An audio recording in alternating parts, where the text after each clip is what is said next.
ಕರ್ನಾಟಕ ರಾಜ್ಯದಲ್ಲಿ ವಕ್ಫ್ ಬೋರ್ಡ್ ರೈತರ ಜಮೀನುಗಳನ್ನು ಲೂಟಿ ಮಾಡ್ತಾ ಇದೆ ಅಂತ ತುಂಬಾ ಚರ್ಚೆ ನಡೀತಾ ಇದೆ. ಇದ್ರ ಬಗ್ಗೆ ನಿಮ್ಮ ಅಭಿಪ್ರಾಯ ಏನು? ವಕ್ಫ್ ಬೋರ್ಡ್ ಏನು ರೈತರ ಜಮೀನನ್ನು ಲೂಟಿ ಮಾಡಿದೆ, ಪಾಣಿಪತ್ರದಲ್ಲಿ ರೈತರ ದೇವಸ್ಥಾನಗಳ ಬೇರೆ ಬೇರೆ ರೀತಿಯಲ್ಲಿ ಪಾಣಿಪತ್ರದಲ್ಲಿ ವಕ್ಫ್ ಬೋರ್ಡ್ ಹೆಸರು ಕೇಳಿ ಬರ್ತಾ ಇದೆ. ಕೆಲವು ಕಡೆಯಲ್ಲಿ ಹನುಮಂತ ದೇವಸ್ಥಾನದಿರ್ಬೋದು, ಬೇರೆ ಬೇರೆ ದೇವಸ್ಥಾನದಿದೆ, ಕೆಲವು ಮಸೀದಿದ್ದಿದೆ, ಮುಸಲ್ಮಾನರಿದ್ದಿದೆ, ಹಿಂದೂಗಳಿದೆ. ಎಲ್ಲಾ ಜಾತಿಯ ಜಾಗವನ್ನು ಕೂಡ ವಕ್ಫ್ನ ಹೆಸರಿನಲ್ಲಿ ಒಂದು ಸಂಸ್ಥೆಗೆ ಕೊಡುವಂತ ಕೆಲಸ ಈಗಿಂದಲ್ಲ, ಅದು ನಿನ್ನೆ ಮೊನ್ನೆದಲ್ಲ, ಆಗ್ತಾ ಇದೆ. ನಾವು ಕೇಳುವಂಥದ್ದು, ನಾವು ಅದಕ್ಕೆ ಪೂರ್ತಿ ವಿರೋಧವಾಗಿದ್ದೇವೆ. ಒಂದು ಸಂಸ್ಥೆಯ ಹೆಸರಲ್ಲಿ ಎಷ್ಟು ಆಸ್ತಿಯನ್ನು ಕೊಡ್ತಾರೆ ಅಂತ ಹೇಳಿದ್ರೆ ಯಾವ ಕಾರಣಕ್ಕೋಸ್ಕರ? ಇದು ಏನನ್ನು ತೋರಿಸ್ತದೆ? ಇದು ಸಮಾಜದ ತುಷ್ಟೀಕರಣವನ್ನು ತೋರಿಸ್ತದೆ, ಹೌದಲ್ವಾ? ತುಷ್ಟೀಕರಣ ಮಾಡ್ತಾರೆ. ಏನು ಬ್ರಿಟಿಷರಿದ್ದಾಗ, ಮೊಘಲರಿದ್ದಾಗ ತುಷ್ಟೀಕರಣ ಮಾಡಿದ್ರು, ಅದೇ ತುಷ್ಟೀಕರಣ ಇವತ್ತು ಕೂಡ ನಡೀತಿದೆ. ಆ ತುಷ್ಟೀಕರಣ ನಿಲ್ಬೇಕು. ಇದು ನಮ್ಮ ಆಗ್ರಹ ಸರ್ಕಾರಕ್ಕೆ. ನಿಮ್ಮ ರಾಜ್ಯಕ್ಕೆ ಬೇಲೆ ಬೇಯಿಸ್ಕೊಳ್ಳಿಕ್ಕೆ ಜನಸಾಮಾನ್ಯರ ಪಬ್ಲಿಕ್ ಆಸ್ತಿ ಅದು. ಸರ್ಕಾರಿ ಜಾಗಗಳಿರ್ಬಹುದು, ದೇವಸ್ಥಾನಗಳು, ಮಠ ಮಂದಿರಗಳು, ಇದೆಲ್ಲ ಜನಸಾಮಾನ್ಯರ ಆಸ್ತಿ ಅದು. ರೈತರು ಈ ದೇಶದ ಬೆನ್ನೆಲುಬು ಅಂತ ಹೇಳೋದು. ಒಂದು ಕಡೆಯಿಂದ ಬೆನ್ನೆಲುಬು ಅಂತ ಹೇಳ್ತೀರಿ, ಮತ್ತೊಂದು ಕಡೆಯಲ್ಲಿ ಅವ್ರ ಬೆನ್ನಿನ ಮೂಲೆಯನ್ನು ಮುರಿದಾಕ್ತೀರಿ ನೀವು. ಈ ರಾಜಕೀಯ ಪಕ್ಷದ ನೀವು ಪಾಪಿಗಳು, ನೀವು ಪಾತಕಿಗಳು, ನೀವು ರಾಜಕೀಯ ಪಕ್ಷದವರೆಲ್ಲ. ನೀವು ಸಮಾಜವನ್ನು ಒಂದು ಒಳ್ಳೆಯ ರೀತಿಯಲ್ಲಿ ಬೆಳೆಸುವಂತವರಲ್ಲ, ಸಮಾಜವನ್ನು ತಲೆ ಹಿಡಿದು ನಾಶ ಮಾಡುವವರು ನೀವು. ಈ ಒಂದು ವಕ್ಫ್ ಬೋರ್ಡಿನ ಈ ಏನು ಪಾಣಿಪತ್ರಗಳು ಚೇಂಜ್ ಆಗ್ತದೆ, ಇದನ್ನು ನೋಡಿ ಗೊತ್ತಾಗ್ತದೆ ನಿಮಗೆ. ಅದನ್ನು ನಾವು ಖಂಡಿತವಾಗಿ ಸೌಜನ್ಯ ಹೋರಾಟಗಾರರು ಒಕ್ಕೊರಲಿನಿಂದ ಖಂಡಿಸ್ತೇವೆ. ಇದನ್ನೆಲ್ಲ ವಾಪಸ್ ತಗೊಳ್ಬೇಕು. ಆಯಾಯ ಸಂಸ್ಥೆಗೆ ಅವನವನು ಯಾರ್ಯಾರು ಇದ್ದಾನೋ ಅವನು ಮಾಡ್ಕೊಳ್ಳಿ, ದುಡ್ಡು ಕೊಟ್ಟು ಮಾಡ್ಕೊಳ್ಳಿ, ಏನ್ ಬೇಕಾದ್ರೆ ಮಾಡ್ಕೊಳ್ಳಿ. ವಕ್ಫಿಗೆ ಹೇಗೆ ಅದು ಸರ್ಕಾರಿ ಎಲ್ಲ ಪಾಣಿಗಳು ಅವರ ಹೆಸರಿಗೆ ಆಗೋದು, ನಾಳೆಯಿಂದ ನಾವು ಮಾಡ್ಕೊಳ್ತೇವೆ, ಆಚಾರ ಆಗದೆ ನಮ್ಮ ಹೆಸರಿಗೆ. ನಾನು ಕೇಳುವಂತ ಇವತ್ತು ರಾಜ್ಯದಲ್ಲಿ, ದೇಶದಲ್ಲಿ ಎಲ್ಲಾ ಕಡೆಗಳಲ್ಲಿ ವಕ್ಫ್ ಬೋರ್ಡ್ ಅಂತ ಹೇಳಿ, ಇಲ್ಲಿ ಧರ್ಮಸ್ಥಳ ಎಲ್ಲೊಬ್ಬ ವೀರೇಂದ್ರ ಹೆಗ್ಡೆ ಇದ್ದಾನೆ. ಮಂಜುನಾಥನ ಅಣ್ಣಪ್ಪ ಸ್ವಾಮಿಯ ಜಾಗವನ್ನೇ ವೀರೇಂದ್ರ ಹೆಗ್ಡೆ ಜಾಗ ಅಂತ ಹೇಳಿ ಆರ್ಟಿಸಿ ಮಾಡ್ಕೊಂಡು ಕೂತಿದ್ದಾನೆ. ಇದನ್ನ ಯಾಕೆ ಮಾತಾಡುದಿಲ್ಲ ನೀವುಗಳೆಲ್ಲ? ಇದನ್ನ ಯಾಕೆ ಮಾತಾಡೋದಿಲ್ಲ? ಕಾನೂನು ಎಲ್ರಿಗೂ ಒಂದಲ್ಲ. ಒಂದು ಕಣ್ಣಿಗೆ ಸುಣ್ಣ, ಒಂದು ಕಣ್ಣಿಗೆ ಬೆಣ್ಣೆ ಸಾಧ್ಯವೇ ಇಲ್ಲ. ಇದು ಹೇಗೆ ಸಾಧ್ಯ ಆಗ್ತದೆ? ಇದು ಎಲ್ಲ ನೀವು ಹೇಳ್ತೀರಿ ವಕ್ಫ್ ಬೋರ್ಡ್ ಅಂತ ಹೇಳಿದ್ರೆ, ನಮ್ಮ ಬೆಳ್ತಂಗಡಿ ತಾಲೂಕಲ್ಲ, ದಕ್ಷಿಣ ಕನ್ನಡ ಜಿಲ್ಲೆ ಅಲ್ಲ, ಕರ್ನಾಟಕದಾದ್ಯಂತ ಎಷ್ಟು ದೀನ ದಲಿತರ ಜಾಗ ಇವತ್ತು ವೀರೇಂದ್ರ ಹೆಗ್ಡೆ ಹೆಸರಾಗಿ ಆಗಿದೆ, ಅವರ ಸಂಸ್ಥೆ ಹೆಸರಿಗೆ ಆಗಿದೆ. 1050 ಎಕರೆ ಸರ್ಕಾರಿ ಭೂಮಿ ವೀರೇಂದ್ರ ಹೆಗ್ಡೆ ಹೆಸರಾಗಿದೆ, ಅವರ ಸಂಸ್ಥೆ ಹೆಸರಿಗೆ ಆಗಿದೆ. ಯಾಕೆ ಇದನ್ನು ಮಾತಾಡೋದಿಲ್ಲ? ನಿಮ್ಮ ನಾಲಿಗೆಗೆ ಏನು ಹುಳ ಬಿದ್ದಿದೆ ನಿಮ್ಗೆ?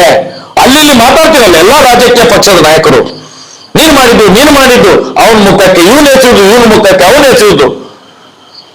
ಜನಸಾಮಾನ್ಯರ ಕಿವಿಗೆ ಹೂವು ಇಡುವಂತ ಕೆಲಸವನ್ನು ಮಾಡ್ತಿದ್ದೀರಿ ನಿಮ್ಮ ರಾಜ್ಯಕ್ಕೆ ಬೇಳೆ ಬೇಯಿಸ್ಕೊಳ್ಳಿಕ್ಕೋಸ್ಕರ. ಇದನ್ನು ಮಾಡಬೇಡಿ. ನೀವು ತಲೆ ಹಿಡಿಯುವಂತ ಕೆಲಸವನ್ನು ಮಾಡಬೇಡಿ. ರಾಜಕೀಯ ಪಕ್ಷಗಳು, ನೀವುಗಳು ಕುತಂತ್ರಿಗಳು. ನಿಮ್ಮ ಕುತಂತ್ರ ನಿಮ್ಮ ಮನೆಯಲ್ಲಿ ನಿಮ್ಮ ಹೆಂಡತಿ ಮಕ್ಕಳ ಜೊತೆಯಲ್ಲಿ ಇರಲಿ. ಅದಕ್ಕೆ ಸಮಾಜದ ತಲೆ ಹಿಡಿಯುವುದಲ್ಲ. ಅವನೊಬ್ಬ ಯಾರು ಎಂತದವನು ಎಂತ ಜಮೀರ್ ಅಹಮದ, ಅವನೊಂದು ಏನು ಮಾತಾಡ್ತಾನೆ, ಅವನು ನಿಜವಾಗಿ ಬಸ್ಸಿಗೆ ಜನ ಕರೀಲಿಕ್ಕೆ ಬಿಟ್ಟು ಜನ ಅವನೇನು ಟೂರಿಸ್ಟ್ ಬಸ್ ಜನ ಎಲ್ಲ ಕರೀತಿತ್ತು ಅವನು ಹಿಂದೆ.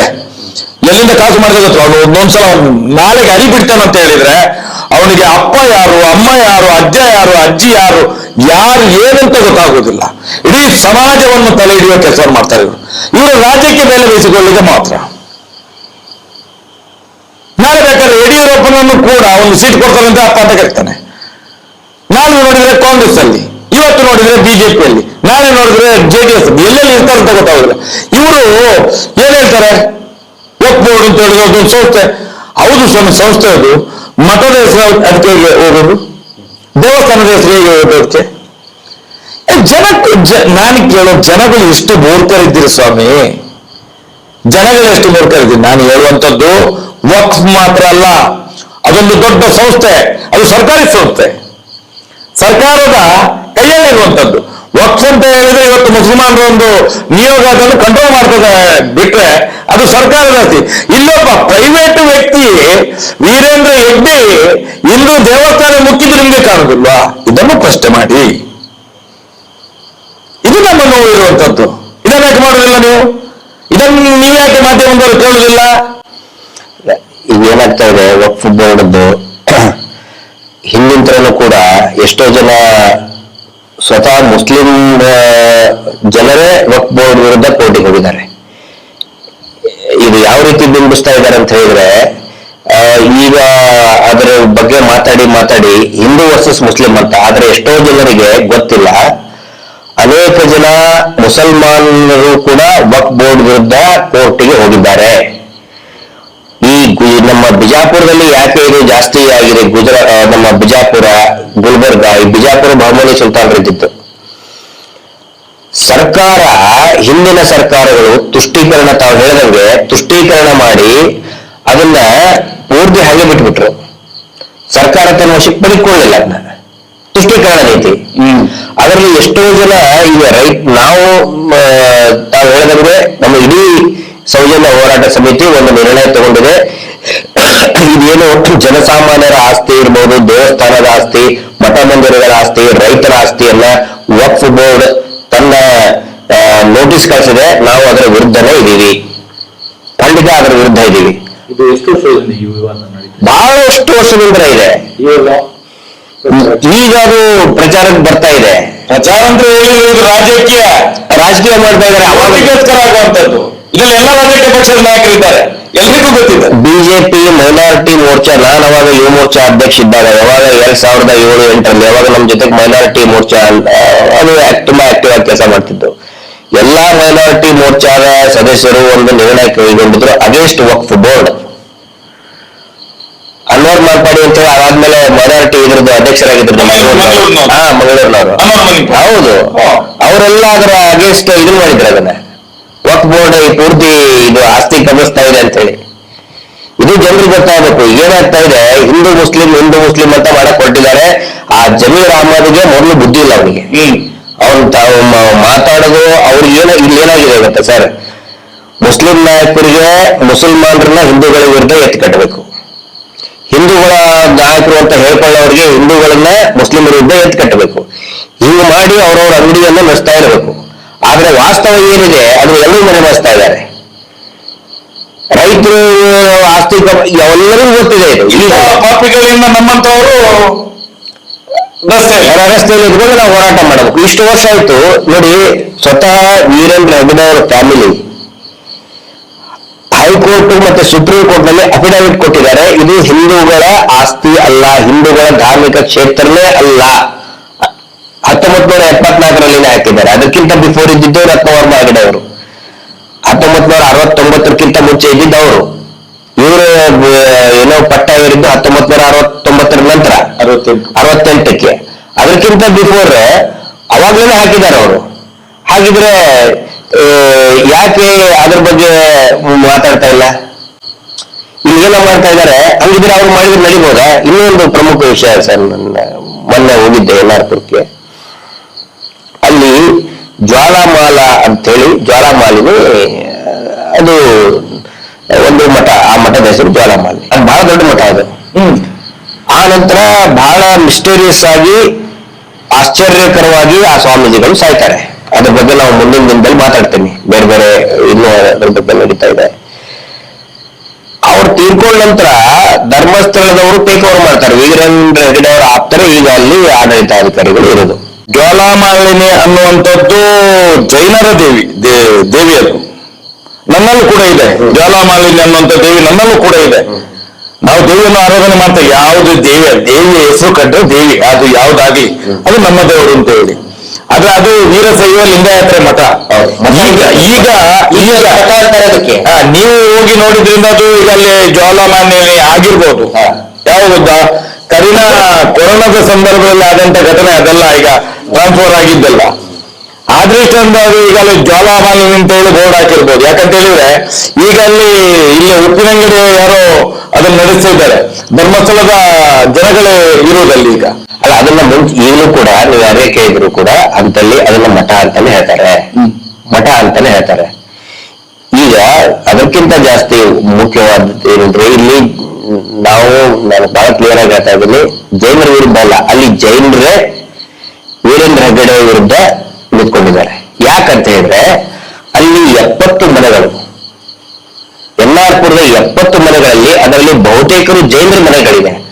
ಆ ಮನೆಗಳಿಗೆ ಈ ಹೊಸದಾಗಿ ಬಂದಂತಹ ಇವರು ಏನು ಆಡಳಿತಾಧಿಕಾರಿ ಬಂದಿದಾರಲ್ಲ, ಎಲ್ಲರಿಗೂ ನೋಟಿಸ್ ಕೊಟ್ಟಿದ್ದಾರೆ 70 ಮನೆಗಳಿಗೆ. ಅಷ್ಟೇ ಅಲ್ಲ, ಒಂದು ಶಾಲೆ ಇದೆ, ಸರ್ಕಾರಿ ಶಾಲೆ, ತುಂಬಾ ಚೆನ್ನಾಗಿ ಸ್ಕೂಲ್ ಇದೆ ಸರ್. 106 ಜನ ಮಕ್ಕಳು ಬರ್ತಾರೆ. ಆ ಸ್ಕೂಲ್ ಅನ್ನ ಡೆಮಾಲಿಷನ್ ಮಾಡ್ಬೇಕಂತ ವೀರೇಂದ್ರ ಹೆಗ್ಗಡೆ ನೋಟಿಸ್ ಕೊಟ್ಟಿದ್ದಾರೆ, ಸರ್ಕಾರಿ ಶಾಲೆ. ಅಲ್ಲಿಗ ಇವರು ವೀರಶೈವ ಲಿಂಗಾಯತರು ಯಾರು ಎತ್ತಿರ್ಲಿಲ್ವಾ? ಅಲ್ಲಮ್ಮ ಮಠ ಅಂತ ಹೇಳಿ ಈಗ ಸ್ಟ್ರೈಕ್ ಮಾಡ್ತಿ, ಈಗೀಗ ಅರಿವು ಮೂಡ್ತಾ ಇದೆ. ಅದಕ್ಕೆ ನಾನು ಹೇಳುದು, ಇವರು ಎಲ್ಲಿ ಕಾಲಿಡ್ತಾರೆ ಅದು ಒಂದು ಜಾಲಿ ಮರ ಇದ್ದಂಗೆ, ಎಲ್ಲರನ್ನು ಕೂಡ ಸರ್ವನಾಶ ಮಾಡಿ ಹಾಕ್ತಾರೆ. ಅದಕ್ಕೆ ಯಾರು ನಮ್ಗೆ ಹೇಳ್ತಾರಲ್ಲ ಇವರು ಜೈಲು ವಿರೋಧಿಗಳು, ಖಂಡಿತ ಅಲ್ಲ.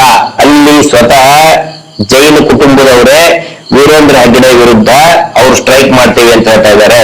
ಅವ್ರ ಆಸ್ತಿ ಅದು. ಅಲ್ಲ, ಇವರು ಜೈನ್ ಜೊತೆಗೆ ಹೇಳುದು ಸರ್, ಇವರು ಬ್ರಿಟಿಷರ ಜೊತೆಗೆ ಬಂದವರು. ಇವರು ಇಲ್ಲಿಯ ಜೈನರು ಅಲ್ಲ, ಒರಿಜಿನಲ್ ಜೈನರು ನಮ್ಮ ಜೊತೆಗೆ ಇದ್ದಾರೆ. ಅದು ಗೊತ್ತಾಗುತ್ತೆ ಜನಗಳಿಗೆ, ಅದು ಗೊತ್ತಾಗುತ್ತೆ. ನಾವೇನು ಜೈನ ಸಮುದಾಯದ ವಿರುದ್ಧ ಖಂಡಿತ ನಾವಲ್ಲ. ವೀರೇಂದ್ರ ಹೆಗ್ಗಡೆ ಅವರ ಕುಟುಂಬ ಮಾಡ್ತಾ ಇರುವಂತ ಅನಾಚಾರ ಬಂದು ಯಲ್ಲಾರ್ಪುರ ಕೇಳಿ ನೀವು. ಯಲ್ಲಾರ್ಪುರಕ್ಕೆ ನಾನು ಹೇಳ್ತೀನಲ್ಲ, ದಯವಿಟ್ಟು ಸರ್, 106 ಮಕ್ಕಳು ಓದ್ತಾ ಇರುವಂತಹ ಶಾಲೆ, ಒಳ್ಳೆಯ ಸುಸಜ್ಜಿತವಾದಂತ ಶಾಲೆಯನ್ನ ಡೆಮಾಲಿಷನ್ ಮಾಡಬೇಕು ಅಂತ ಹೊರಟಿದ್ದಾರೆ. ನಾವೊಂದು ಟೀಮ್ ಕಳಿಸಿದ್ದೇವೆ ಸರ್ ಮೊನ್ನೆ ಯಲ್ಲಾರ್ಪುರಕ್ಕೆ, ಹೋಗಿದ್ದಾರೆ. ಅಲ್ಲಿ ಕೇಳಿದ್ದಾರೆ ಇಲ್ಲಿಯ ಸ್ವಾಮೀಜಿಗಳೆಲ್ಲ ಹೋಗಿದ್ದಾರೆ ಅಂತ ಹೇಳಿ. ನಿಮ್ಗೆ ಗೊತ್ತಿಲ್ವಾ ಅವರು ಕರೆಂಟ್ ಹೊಡೆದು ಸತ್ತಿದ್ದಾರೆ ಅಂತ ಹೇಳಿ. ಅಲ್ಲಿ ಆ ರೀತಿಯ ಒಂದು ಮನೋಭಾವನೆಯನ್ನು ಸಮಾಜದಲ್ಲಿ ಬಿತ್ತಿದ್ದಾರೆ. ಕರೆಂಟ್ ಹೊಡೆದು ಸತ್ತದ್ದು ಯಾರು? ವೀರಶೈವ ಲಿಂಗಾಯತ ಮಠದ ಸ್ವಾಮೀಜಿಗಳು ಕರೆಂಟ್ ಹೊಡೆದು ಸತ್ತದ್ದು ಅಂತ ಹೇಳಿದ್ರೆ, ನಮ್ಗೆ ಮಾಹಿತಿ ಬಂದ ಪ್ರಕಾರ ಮೊದಲ ದಿವಸ ಈ ಕೊರೋನಾ ಸಂದರ್ಭದಲ್ಲಿ ಧರ್ಮಸ್ಥಳದಲ್ಲಿ ಒಂದು 6-7 ಮಂದಿ ಹೋಗಿದ್ದಾರೆ. 6-7 ಮಂದಿ ಅಲ್ಲಿಗೆ ಹೋಗಿದ್ದಾರೆ. ಅವರು ಹೋದ ಮರುದಿವಸ ಬೆಳಿಗ್ಗೆ ಈ ಎಲ್ಲ ಘಟನೆ ನಡೆದಿರುವಂತದ್ದು, ಅದರ ಮೇಲೆ ಆಸ್ತಿ ಎಲ್ಲ ಪುಸಾಯಿಸಿರುವಂತದ್ದು ನಮ್ಗೆ ಅಷ್ಟು ಮಾಹಿತಿ ಈಗ ನಮ್ಗೆ ಬಂದಿದೆ. ನೀವೀಗ ಮೊನ್ನೆ ಹೋಗಿದ್ರಿ, ನೀವೊಂದಷ್ಟು ಮಾಹಿತಿಯನ್ನು ಪಡ್ಕೊಂಡಿದ್ರಿ. ಅದನ್ನು ನೋಡುವಾಗ ಈಗ ನಾವು ಈ ಇಡೀ ರಾಜ್ಯದಲ್ಲಿ ಇಂಥ ತುಂಬಾ ಪ್ರಕರಣಗಳು ಬೇರೆ ಬೇರೆ ಮಠದ್ದು, ಬೇರೆ ಬೇರೆ ಜನಗಳದ್ದು, ದೀನದಲಿತರಿದ್ದು, ಸರ್ಕಾರದ ಭೂ ಹಗರಣ, ಮತ್ತೆ ಬೆಂಗಳೂರಲ್ಲಿ ನೋಡಿದ್ರೆ ಇದು ಯಾವುದು ರಾಜಕಾಲುವೆಗಳನ್ನು ಒತ್ತುವರಿ, ಇದೆಲ್ಲ ಏನ್ ಸರ್? ಇದು ಈ ದೇಶದಲ್ಲಿ ಅದರ ಕಾನೂನು ಎಷ್ಟಿದೆ ಹಾಗಾದ್ರೆ? ನಲ್ಮಂಗಲ ಹತ್ರ ಅದೊಂದೇನೋ ಕ್ಷೇಮವನ ಅಲ್ಲಿ ಎಲ್ಲಿದೆ ಅದು? ಯಾವ್ದ್ರ ಮೇಲೆ ಇದೆ ಅದು? ನಾವು ಹೇಳುವಂತದ್ದು ಇದು ಯಾರಿಗೂ ಗೊತ್ತಾಗೋದಿಲ್ಲ, ಈ ರಾಜಕೀಯ ವ್ಯಕ್ತಿಗಳಿಗೂ ಗೊತ್ತಾಗೋದಿಲ್ಲ. ಕಲ್ಲೂರಿಯಲ್ಲಿದ್ದ ಪೆಟ್ರೋಲ್ ಬಂಕ್ MB ಪರಿಹಾಸನಲ್ಲಿ ಆಗಿದ್ದು, SC ಕೋಟಾದಲ್ಲಿ ಸಿಕ್ಕಿದ್ದವರಿಗೆ. ಅಲ್ಲಿ ಧರ್ಮಸ್ಥಳ ಕಲ್ಲೂರಿಯಲ್ಲಿ ಅದನ್ನ ಈಗ ಅಕ್ಷೇಂದ್ರ ತಮ್ಮ ಹೆಸರೇ ಮಾಡ್ಕೊಂಡ್ರು. ದಲಿತರ ಕೋಟಾದಲ್ಲಿ SC ಕೋಟಾದಲ್ಲಿ ಇದ್ದಂತ ಪೆಟ್ರೋಲ್ ಬಂಕ್ ಅನ್ನ ಅವ್ರ ಹೆಸರಿಗೆ ಒತ್ತುವರಿ ಮಾಡ್ಕೊಂಡು ಕೇಳು ಸರ್. ಇಷ್ಟು ದಲಿತ ಸಂಘಟನೆಗಳಿದ್ದಾವಲ್ಲ, ಈಗ ನೋಡಿ ಉಜಿರೆ ಗ್ರೌಂಡ್ ಇದೆ, 42 ಎಕರೆ, ಅದು 42 ಎಕರೆ ಭೂಮಿ, ಅದು DCDR ಜಾಗ. ಅದನ್ನು ನೋಡಿ ವೀರೇಂದ್ರ ಹೆಗ್ಗಡೆ ಟ್ರಸ್ಟಿನ ಹೆಸರನ್ನು ಹೇಳ್ಕೊಂಡು ಆಟದ ಮೈದಾನ ಅಂತ ಹೇಳಿ ಅವರ ಸ್ವಾಧೀನಕ್ಕೆ ತಗೊಂಡಿದ್ದಾರೆ. ಒಂದು DCDR ಜಾಗ ಯಾರ್ದು ಒಂದು ಟ್ರಸ್ಟ್ಗೆ ಬೇಕಾ, ಯಾರಿಗೆ ಬೇಕಾದ್ರೆ ಕೊಡ್ಲಿಕ್ಕೆ NOC ಸರ್ಕಾರ ಕೊಡ್ತದೆ. ಕೊಡ್ಬೇಕಾದ್ರೆ ಏನ್ ಮಾಡ್ಬೇಕು? ಆ 42 ಎಕರೆಗೆ ಪರ್ಯಾಯವಾಗಿ ಬೇರೆ ಜಾಗ ಕೊಡ್ಬೇಕು. ಇಲ್ಲಿ ಯಾವುದೇ ಜಾಗ ಕೊಡ್ಲಿಲ್ಲ, ಏನೂ ಇಲ್ಲ.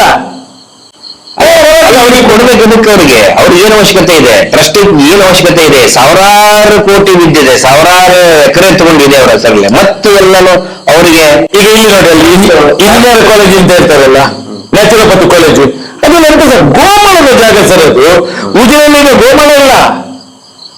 ಈ ಸರ್ಕಾರಿ ಅಧಿಕಾರಿಗಳಾಗಿ ಸರ್ಕಾರಿ ಮಿನಿಸ್ಟರ್ಗಳು ಬರ್ತಾರೆ, ಈ ರೆವಿನ್ಯೂ ಮಿನಿಸ್ಟರ್ಗಳು ಬರ್ತಾರಲ್ಲ, ಅವ್ರಿಗೆ ಇಲ್ಲಿ ಬಂದ ತಕ್ಷಣ ಅಲ್ಲಿ ಧರ್ಮಸ್ಥಳ ನೇತ್ರಾವತಿ ಪಕ್ಕದಲ್ಲಿ ಒಂದು ಇದಿದೆ ನೋಡಿ, ಯಾವುದು ನ್ಯಾಚುರೋಪತಿ, ಎಣ್ಣೆ ಮಾಲಿಸ್ ಮಾಡಿ ಮಾಡಿ ಮಾಡಿ ಮಾಡ್ತಾರೆ ಮಾಡ್ತಾರೆ ಮಾಡ್ತಾರೆ ಮಾಡ್ತಾರೆ ಮಾಡಿ ಮಾಡಿ ಹೋಗ್ಬೇಕಾದ್ರೆ ಫೈಲ್ ತಂದಿರ್ತಾರೆ ಅವ್ರ ಮುಂದ್ಗಡೆ. ಅವನು ಮಾಲಿಸ್ ಮಾಡ್ತಾ ಇದ್ದಂಗೆಲ್ಲ ಅಲ್ಲೇ ಮಲಕೊಂಡು ಸೈನ್ ಹಾಕ್ಬಿಡ್ತಾನೆ, ಮಾಲಿಸ್ ಆಗ್ತಾ ಇದ್ದಂಗೆನೆ ಸೈನ್ ಹಾಕ್ಬಿಡ್ತಾನೆ. ಆ 7 ಎಕರೆ ಚಿಲ್ಲರೆ ಭೂಮಿ ಉಂಟಲ್ಲ, ಅದು ನಮ್ಮ ಇವ್ರದ್ದು ಮಲೆ ಕುಡಿಯ ಅವ್ರು ಇದ್ದಾರೆ, ನಮ್ಮ ಜೊತೆಲಿ ಇದ್ದಾರೆ ಈಗ, ಬೇಕಾದಾಗ ಕಳಿಸ್ತೇವೆ. ಆ ಜಾಗ ಯಾರಿಗೂ ಅಲಾಟ್ಮೆಂಟ್ ಆದ ಜಾಗವನ್ನು ತೆಗೆದು ಇವರಿಗೆ ಕೊಟ್ಟಿರುವಂತದ್ದು. ಎಂತ ಸರ್ ಇದು? ಅದ್ರ ಬಗ್ಗೆ ಮಾತಾಡ್ಬೇಕಲ್ಲ, ಒಬ್ರು ಮಾತಾಡಲ್ಲ, ಯಾರೊಬ್ರು ಅದ್ರ ಬಗ್ಗೆ ಧ್ವನಿ ಎತ್ತಲ್ಲ. ಅಂದ್ರೆ ಅದು ಲೈಸೆನ್ಸ್ ಕೊಟ್ಬಿಟ್ಟಿದ್ದಾರೆ ವೀರೇಂದ್ರ ಹೆಗಡೆಗೆ, ಏನ್ ಬೇಕಾದ್ರೂ ಅವರು ಒತ್ತುವರಿ ಮಾಡ್ಬೋದು, ಯಾರು ಬೇಕಾದ್ರೂ ಕೊಲೆ ಮಾಡಿ ಬಿಸಾಕ್ಬಹುದು. ಲೈಸೆನ್ಸ್ ದೇವಸ್ಥಾನದ ಹೆಸರು ಇಟ್ಕೊಂಡು ಬರೀ ಇದನ್ನೇ ಮಾಡ್ತಾ ಬಂದಿದ್ರು ಅವರು. ಸೂರ್ಯ ದೇವಸ್ಥಾನ ನಾನು ಕೇಳ್ಪಟ್ಟೆ, ಸೂರ್ಯ ದೇವಸ್ಥಾನ, ಸೂರ್ಯ ದೇವಸ್ಥಾನ ಅಂದ್ರೆ ಇವರು ದೇವಸ್ಥಾನದ ಕಾಂಟ್ರಾಕ್ಟರ್, ಇವರು ದೇವಸ್ಥಾನದ ಕಾಂಟ್ರಾಕ್ಟರ್. ಸೂರ್ಯ ದೇವಸ್ಥಾನ ಅಲ್ಲ, ಅದು ಸೂರ್ಯ ದೇವಸ್ಥಾನ ಅಲ್ಲ. ನಿಮ್ಗೆ ಯಾರು ಹೇಳಿದ್ರು ಸೂರ್ಯ ದೇವಸ್ಥಾನ ಅಂತ ಹೇಳಿ? ನೀವು ನೋಡಿ, ನೀವು ಅಲ್ಲಿಂದ ಬರ್ತೀರಿ, ನೀವು ಘಟ್ಟದವರು ಅಲ್ಲಿಂದ ಬರ್ತೀರಿ, ಸೂರ್ಯ ದೇವಸ್ಥಾನ ಅಂತ ಬೋರ್ಡ್ ನೋಡ್ತೀರಿ. ಸದಾಶಿವ ರುದ್ರ ದೇವಸ್ಥಾನ, ಅದು ಸದಾಶಿವ ರುದ್ರ ದೇವಸ್ಥಾನ. ಇವತ್ತು ಜೈನರ ಆಳ್ವಿಕೆಯಲ್ಲಿದೆ ಅದು. ಅದು ವೀರೇಂದ್ರ ಹೆಗ್ಡೆಯ ಪಟಲಂನವರ ಕೈಯಲ್ಲೇ ಇರುವಂತದ್ದು. ಅದು ಇವತ್ತು ಏನಾಗಿದೆ ಗೊತ್ತ, ಅದು ಸದಾಶಿವ ರುದ್ರ ಹೋಗಿ ನೀವು ಹೇಳಿದ ಹಾಗೆ, ಘಟ್ಟದವರು ಹೇಳಿದ ಹಾಗೆ ಸೂರ್ಯ ದೇವಸ್ಥಾನ. ನಾನು ಹೇಳ್ತೇನೆ, ಧರ್ಮಸ್ಥಳಕ್ಕೆ ಎಷ್ಟು ಮಂದಿ ಬರ್ತಾರೆ ಅಷ್ಟು ಮಂದಿ ಕೂಡ ಇಲ್ಲಿಗೆ ಬರ್ತಾರೆ. ಎಲ್ಲಿಗೆ? ಸದಾಶಿವ ರುದ್ರ ದೇವಸ್ಥಾನಕ್ಕೆ ಕೋಟ್ಯಾಂತರ ರೂಪಾಯಿ ಇನ್ಕಮ್ ಇದೆ ಅಲ್ಲಿ. ಅದನ್ನು ಸಿ ಗ್ರೇಡ್ ದೇವಸ್ಥಾನ ಅಂತ, ಸಿ ಗ್ರೇಡ್ ದೇವಸ್ಥಾನ ಅದು. ಇದನ್ನು ಯಾರು ಮಾಡಿದವರು?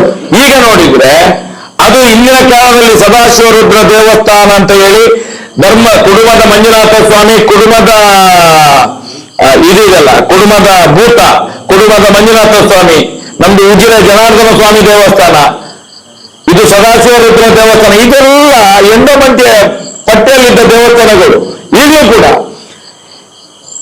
ಇದೆಲ್ಲ ಇವರು ಈ ಧರ್ಮಸ್ಥಳದವರ ಕಟಾಕ್ಷದೊಂದಿಗೆ ಯಾರ್ಯಾರು ದೇವಸ್ಥಾನದವರು ಈಗ ಕಾಲಿಡ್ತಾರಲ್ಲ, ಅದನ್ನೆಲ್ಲ ಇವರ ಟೀಮ್ ಮಾಡ್ಕೊಂಡು ಹೋಗ್ತಾ ಇದ್ದಾರೆ. ಈಗ ಹಿಂದೂ ದೇವಸ್ಥಾನವನ್ನು ಒಳಗೆ ಹಾಕುವುದು ವ್ಯಾಪಾರದ ಅಂಗಡಿ ಆಗಿದೆ. ಈಗ ಅದು ವ್ಯಾಪಾರದ ಅಂಗಡಿ ಆಗಿದೆ ಹಿಂದೂ ದೇವಸ್ಥಾನಗಳೆಲ್ಲ ಇವತ್ತು.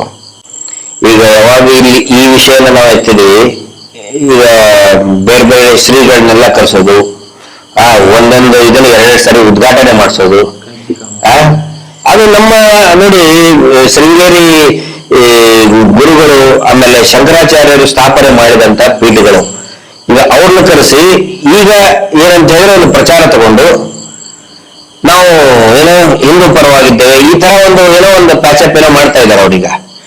ಆದ್ರೆ ಒಂದು ಪ್ರತಿಪೀಠ ಸರ್, ಜಗದ್ಗುರು ಪೀಠ ಅಂತ ಹೇಳಿದ್ರೆ ಶೃಂಗೇರಿಯವರು ಕೂಡ ಧರ್ಮಸ್ಥಳಕ್ಕೆ ಬಂದ್ರೆ ಯಾರು ಕೆಲಸದವರೆಲ್ಲ ಹೊತ್ಕೊಂಡು ಹೋಗೋದು. ವೀರೇಂದ್ರ ಹೆಗ್ಡೆ ಅವ್ರ ಮನೆಯವರೆಲ್ಲ ಹೆಗಲ ಮೇಲೆ ಪಲ್ಲಕ್ಕೆಲ್ಲ ಹೊತ್ಕೊಂಡು ಹೋಗ್ಬೇಕು ಸ್ವಾಮೀಜಿಯಲ್ಲಿ. ಇಲ್ಲಿ ಬಂದ್ರೆ ಸ್ವಾಮೀಜಿಗಳಿಗೂ ಕೂಡ ಮರ್ಯಾದೆ ಕೊಡುವುದಿಲ್ಲ ಇವರು, ಸ್ವಾಮೀಜಿಗಳಿಗೂ ಕೂಡ ಮರ್ಯಾದೆ ಕೊಡುವುದಿಲ್ಲ. ನಾವು ಒಂದ್ಸಲ ಶೃಂಗೇರಿ ಪೀಠದಿಂದ ಸ್ವಾಮಿಗಳು ಬರುವಾಗ, ಇದೇ ಹರ್ಷೇಂದ್ರ ಹೆಗ್ಡೆ ಸ್ವಾಮಿಗಳ ಹಿಂದ್ಗಡೆ ಹೋಗುವಾಗ ಹರ್ಷೇಂದ್ರ ಚಪ್ಪಲಿ ಒಬ್ಬ ಕೈಯಲ್ಲಿ ಇಟ್ಕೊಂಡು ಹೋಗ್ತಾ ಇದ್ದಾನೆ. ಸ್ವಾಮಿ ಹಿಂದ್ಗಡೆ ಹೋಗುವಾಗ ಹರ್ಷೇಂದ್ರ ಚಪ್ಪಲಿ ಇನ್ನೊಬ್ಬನ ಕೈಯಲ್ಲಿ. ಎಂತ ಪಾಪದ ಕೆಲಸ ನೋಡಿ. ಸ್ವಾಮೀಜಿಗಳು ಜೊತೆಯಲ್ಲಿರುವಾಗ ಹರ್ಷೇಂದ್ರನ ಚಪ್ಪಲಿ ಕೆಲಸದವನ ಕೈಯಲ್ಲಿ ಇಟ್ಕೊಂಡು ಅದ್ರ ಹಿಂದ್ಗಡೆ ನಡಿಲಿಕ್ಕೆ ಎಲ್ಲರೂ ಅರ್ಜೆಂಟ್ ಬೇಕಾದ್ರೆ ಹಾಕೊಳ್ಳಿಕ್ಕೆ ಕೊಡ್ಬೇಕು ಕಲ್ಲಿಗೆ. ಈ ರೀತಿ ಅವಮಾನ ಮಾಡ್ತಾ ಇದ್ದಾರೆ.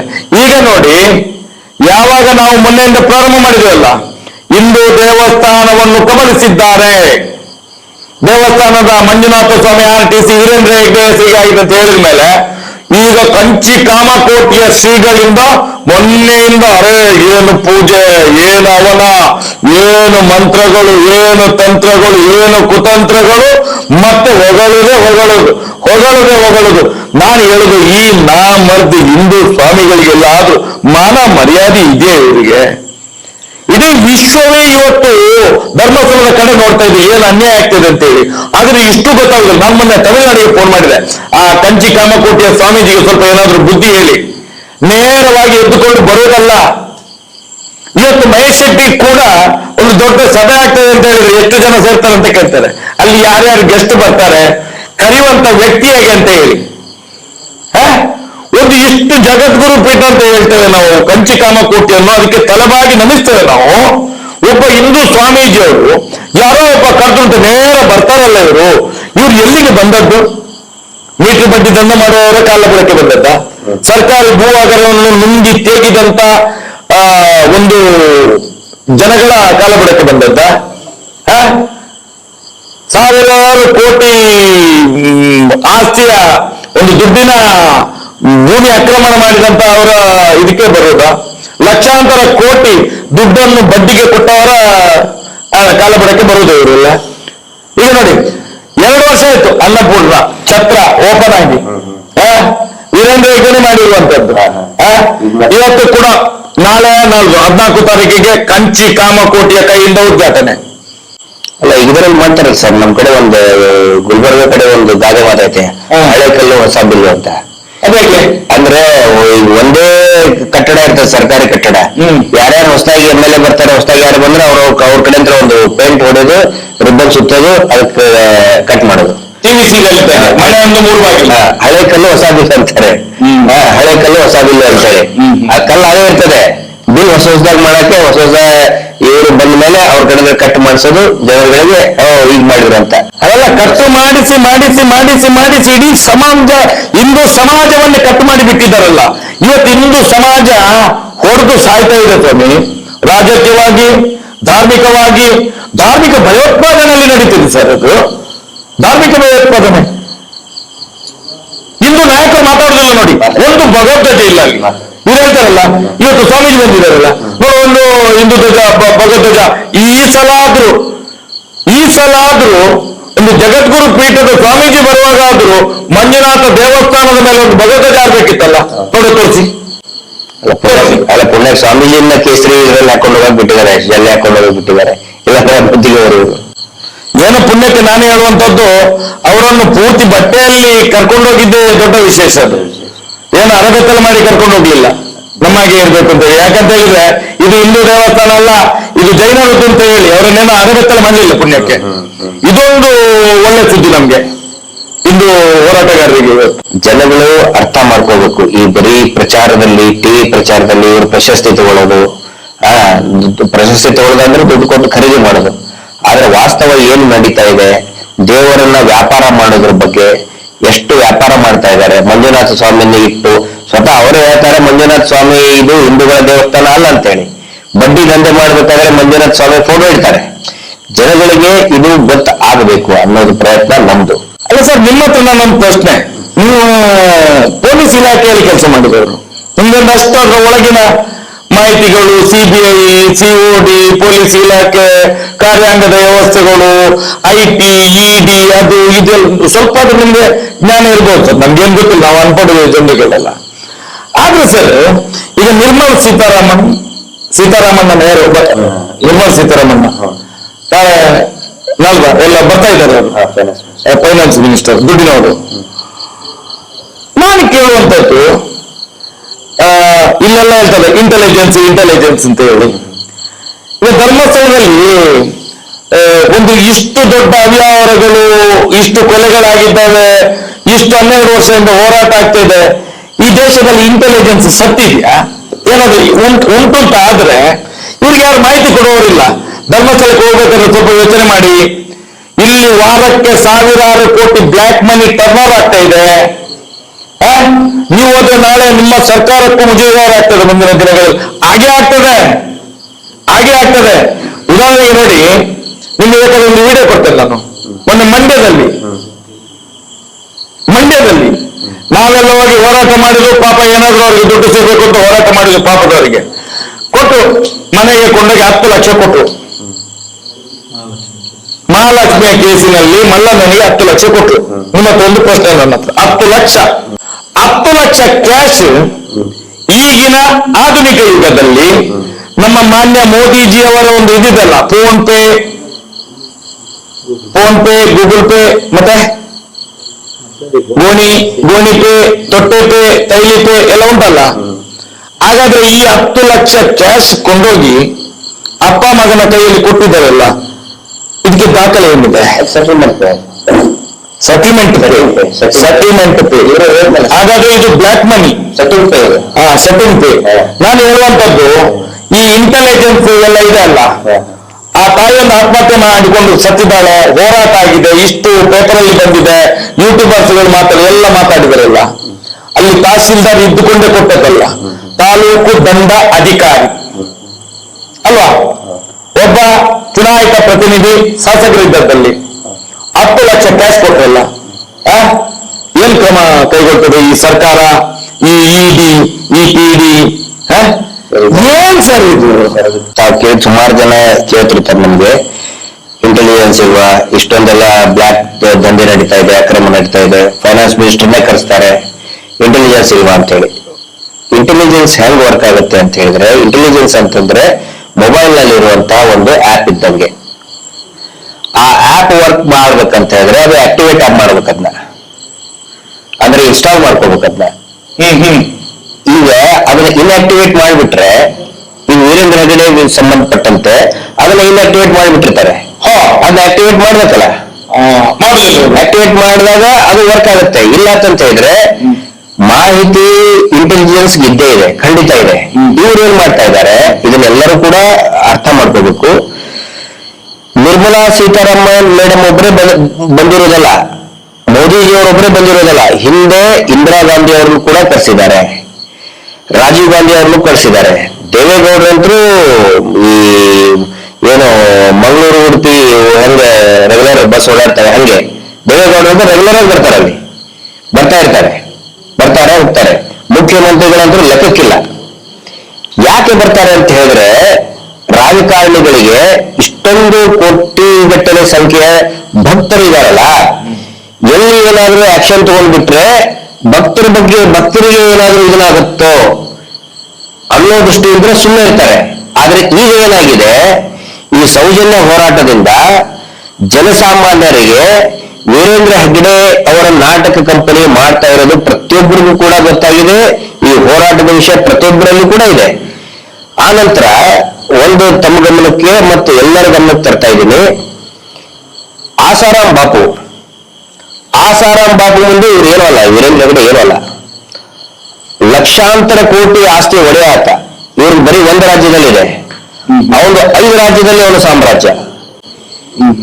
ಜೈಲಿಗೆ ಹೋದಾಗ ನಮ್ಮ ಧಾರವಾಡದಲ್ಲಿಯೂ ಕೂಡ ಆಸಾರಾಮ್ ಬಾಪುನ ಬಿಡುಗಡೆ ಮಾಡಿ ಅಂತ ಹೇಳಿ ಒಂದು ಇದಕ್ಕೆ ಟಾಂಗಾಕ್ಕೆ ಆಟೋ ರಿಕ್ಷಾಕ್ಕೆ ಇದನ್ನ ಹಾಕೊಂಡು ಅನೌನ್ಸ್ ಮಾಡ್ತಾ ಇದ್ರು. 1 ವರ್ಷದ ಹಿಂದೆನೆ ನಾನೇ ಧಾರವಾಡದಲ್ಲಿ ನಾನು ನೋಡಿದ್ದೀನಿ ಸಂತೆಯಲ್ಲಿ. ಅಷ್ಟೊಂದು ಪ್ರಭಾವಿ ವ್ಯಕ್ತಿ ಆತ. ಅತ್ಯಾಚಾರ ಮಾಡಿದವು. ಹೌದು, ಅತ್ಯಾಚಾರ ಮಾಡಿದವನು. ಮತ್ತೆ ಅದಕ್ಕಿಂತ ಬಿಫೋರ್ ಸ್ವತಃ ಮೋದಿಜಿನೇ ಅವನು ಹಾಡು ಹೇಳಿದ್ರು ಕಾರ್ಯಕ್ರಮದಲ್ಲಿ ಬಂದು, ಆಸಾರಾಮ್ ಬಾಪು ಆಶೀರ್ವಾದ ನಮಗೆ ಇರಬೇಕು, ಉಲ್ಕಾ ಆಶೀರ್ವಾದ ಹೋನಾ ಚಾಹಿ ಹಮೆ ಅಂತ ಹೊಗಳಿದ್ರು. ಆದ್ರೆ ಯಾವಾಗ ಒಂದು ಸಾರಿ ಸಿಕ್ಕ ಬಿದ್ದ ಎಲ್ಲರೂ ಆತನು ಕೈ ಬಿಟ್ರು. ಮುಂದೆ ಇವನು ಸಿಕ್ಕಾಕೊಳ್ತಾನೆ. 100% ಅದೇ ಆಗುತ್ತೆ. ಇಂಟೆಲಿಜೆನ್ಸ್ಗೆ ಎಲ್ಲಾ ಮಾಹಿತಿನೂ ಇದೆ, ಖಂಡಿತ ಇದೆ. ಸ್ಟೇಟ್ ಪೊಲೀಸ್ ಇಂಟೆಲಿಜೆನ್ಸ್ ಗೊತ್ತಿದೆ, ಪ್ರತಿಯೊಬ್ಬ ಅಧಿಕಾರಿಗಳಿಗೂ ಕೂಡ ಗೊತ್ತಿದೆ. ವೀರೇಂದ್ರ ಹೆಗ್ಗಡೆ ಮಾಡಿರುವಂತಹ ಹಲ್ಕಾ ಕಚಡ ಕೆಲಸ ಪ್ರತಿಯೊಬ್ಬರಿಗೂ ಗೊತ್ತಿದೆ. ಸರ್, ನೀವು ಹೇಳ್ತೀರಿ ಇಂಟೆಲಿಜೆನ್ಸ್ ಸಂಬಳ ಎಷ್ಟು ತಿಂತೇನೆ ನಾನು. ನೀವು ಇಲ್ಲಿ ಹೋಗಿ ಸರ್, ಅಲ್ಲಿಗೆ ಒಬ್ಬ ದನ ಕಾಯುವಂತ ಸಣ್ಣ ಹುಡುಗನಿಗೆ ಕೇಳಿ ಧರ್ಮಸ್ಥಳ ಹೇಗಿದೆ ಅಂತ ಕೇಳಿ, ಅವನು ಹೇಳ್ತಾನೆ ಜನ್ಮಕ್ಕೆ ಅವ್ರು ಅಂತ ಹೇಳ್ತಾನೆ. ಇವತ್ತು ಅಲ್ಲಿ ತನಕ ಮುಟ್ಟಿದೆ. ಇಂಟೆಲಿಜೆನ್ಸ್ ಗೊತ್ತಿರೋದು ಇರ್ತದ. ಒಂದ ಬೆಕ್ಕು ಯಾವತ್ತು ಮನೆ ಯಜಮಾನಿ ಹಾಲು ಹಾಕುವಾಗ ಕಣ್ಣು ಮುಚ್ಚಿ ಕುಡಿದದು. ಅದು ಹೇಳ್ತದಂತೆ, ಅಕ್ಕ ಹಾಕಿದ್ಲು, ನಾನು ಕಣ್ಣು ಮುಚ್ಚಿ ಕುಡ್ದೆ, ಏನ್ ಹಾಕಿದ್ರೆ ಕಣ್ಣು ಮುಚ್ಚಿ ಕುಡ್ದೆ ಅಂತ ಹೇಳಿ. ಇವತ್ತು ಅದು ನಡೀತಿದೆ ಇಲ್ಲಿ. ಸರ್, ಈಗ ಮುಂಚೆ ಇವ್ರ ಬಗ್ಗೆ ಪ್ರಶ್ನೆ ಮಾಡೋದಿಲ್ಲ, ಯೋಚನೆ ಕೂಡ ಮಾಡ್ತಿದ್ದಿಲ್ಲ. ಆದ್ರೆ ಈಗೇನಾಗಿದೆ, ಹಳ್ಳಿಯಲ್ಲಿ ಪ್ರತಿಯೊಬ್ಬ ಒಬ್ಬ ಮಹಿಳೆ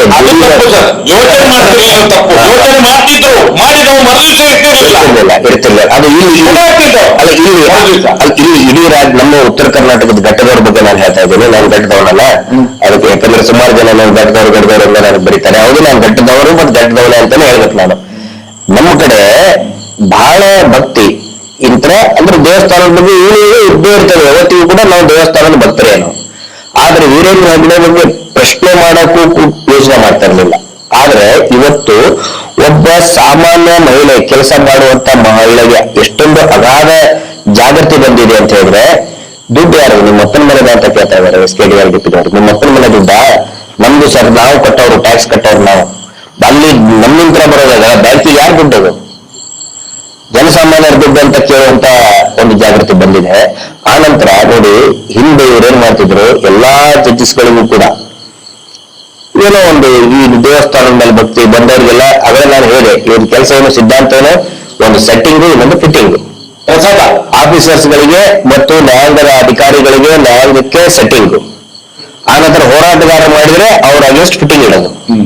ಆದ್ರೆ ಈಗ ಮೊನ್ನೆ ನೋಡಿ ತಮ್ಮ ಪ್ರಕರಣದಲ್ಲಿನೇ ಏನಾದ್ರೂ 15-20 ವರ್ಷದ 12 ವರ್ಷದ ಹಿಂದೆ ಆಗಿದ್ರೆ ಅದು ಕಣ್ಣು ಮುಚ್ಕೊಂಡು ಅಗೇನ್ಸ್ಟ್ ಬರಬಿಟ್ಟಿದ್ರು.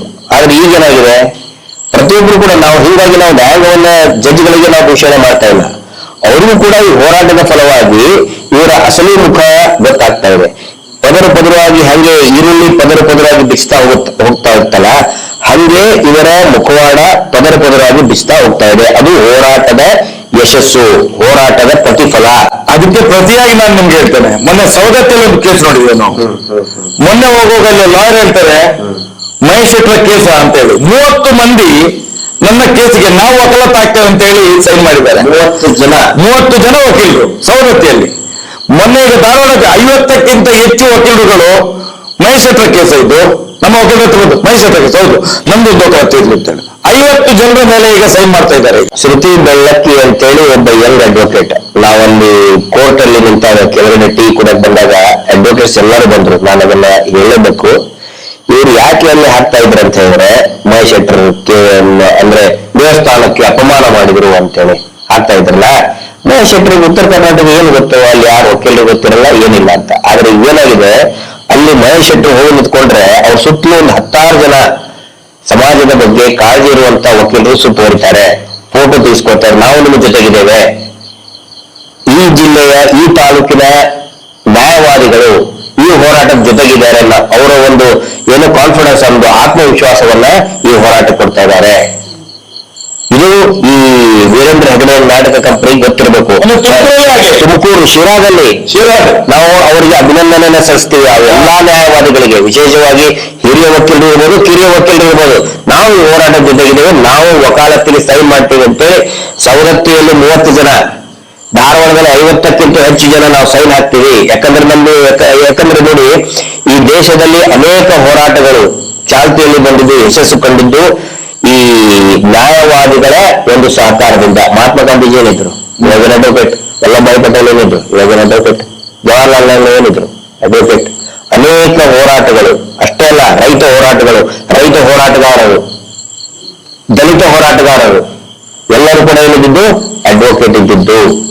ಇವತ್ತು ಎಲ್ಲೆಲ್ಲಿ ಉತ್ತರ ಕರ್ನಾಟಕದಲ್ಲಿ ಇರ್ಬೋದು ಅಥವಾ ಇಲ್ಲಿ ತುಮಕೂರು ಇರ್ಬೋದು, ಅಲ್ಲಿ ಅಡ್ವೊಕೇಟ್ಗಳು ಬಂದು ನಾವು ಈ ಹೋರಾಟದ ಪರವಾಗಿ ಮಹೇಶ್ ಶೆಟ್ಟರ್ ಕೇಸಿನ ಜೊತೆಗೆ ನಾವಿದ್ದೇವೆ, ನಾವು ವಾದ ಮಾಡ್ತೇವೆ ಅಂತ ಬರ್ತಾ ಇದ್ದಾರೆ. ಈಗ ಆ ಕಾಲ ಹೋಯ್ತು, 12 ವರ್ಷದಿಂದ ಹೋಯ್ತದು, ಹೊಸ ಯುಗ ಪ್ರಾರಂಭ ಆಗಿದೆ ಈಗ.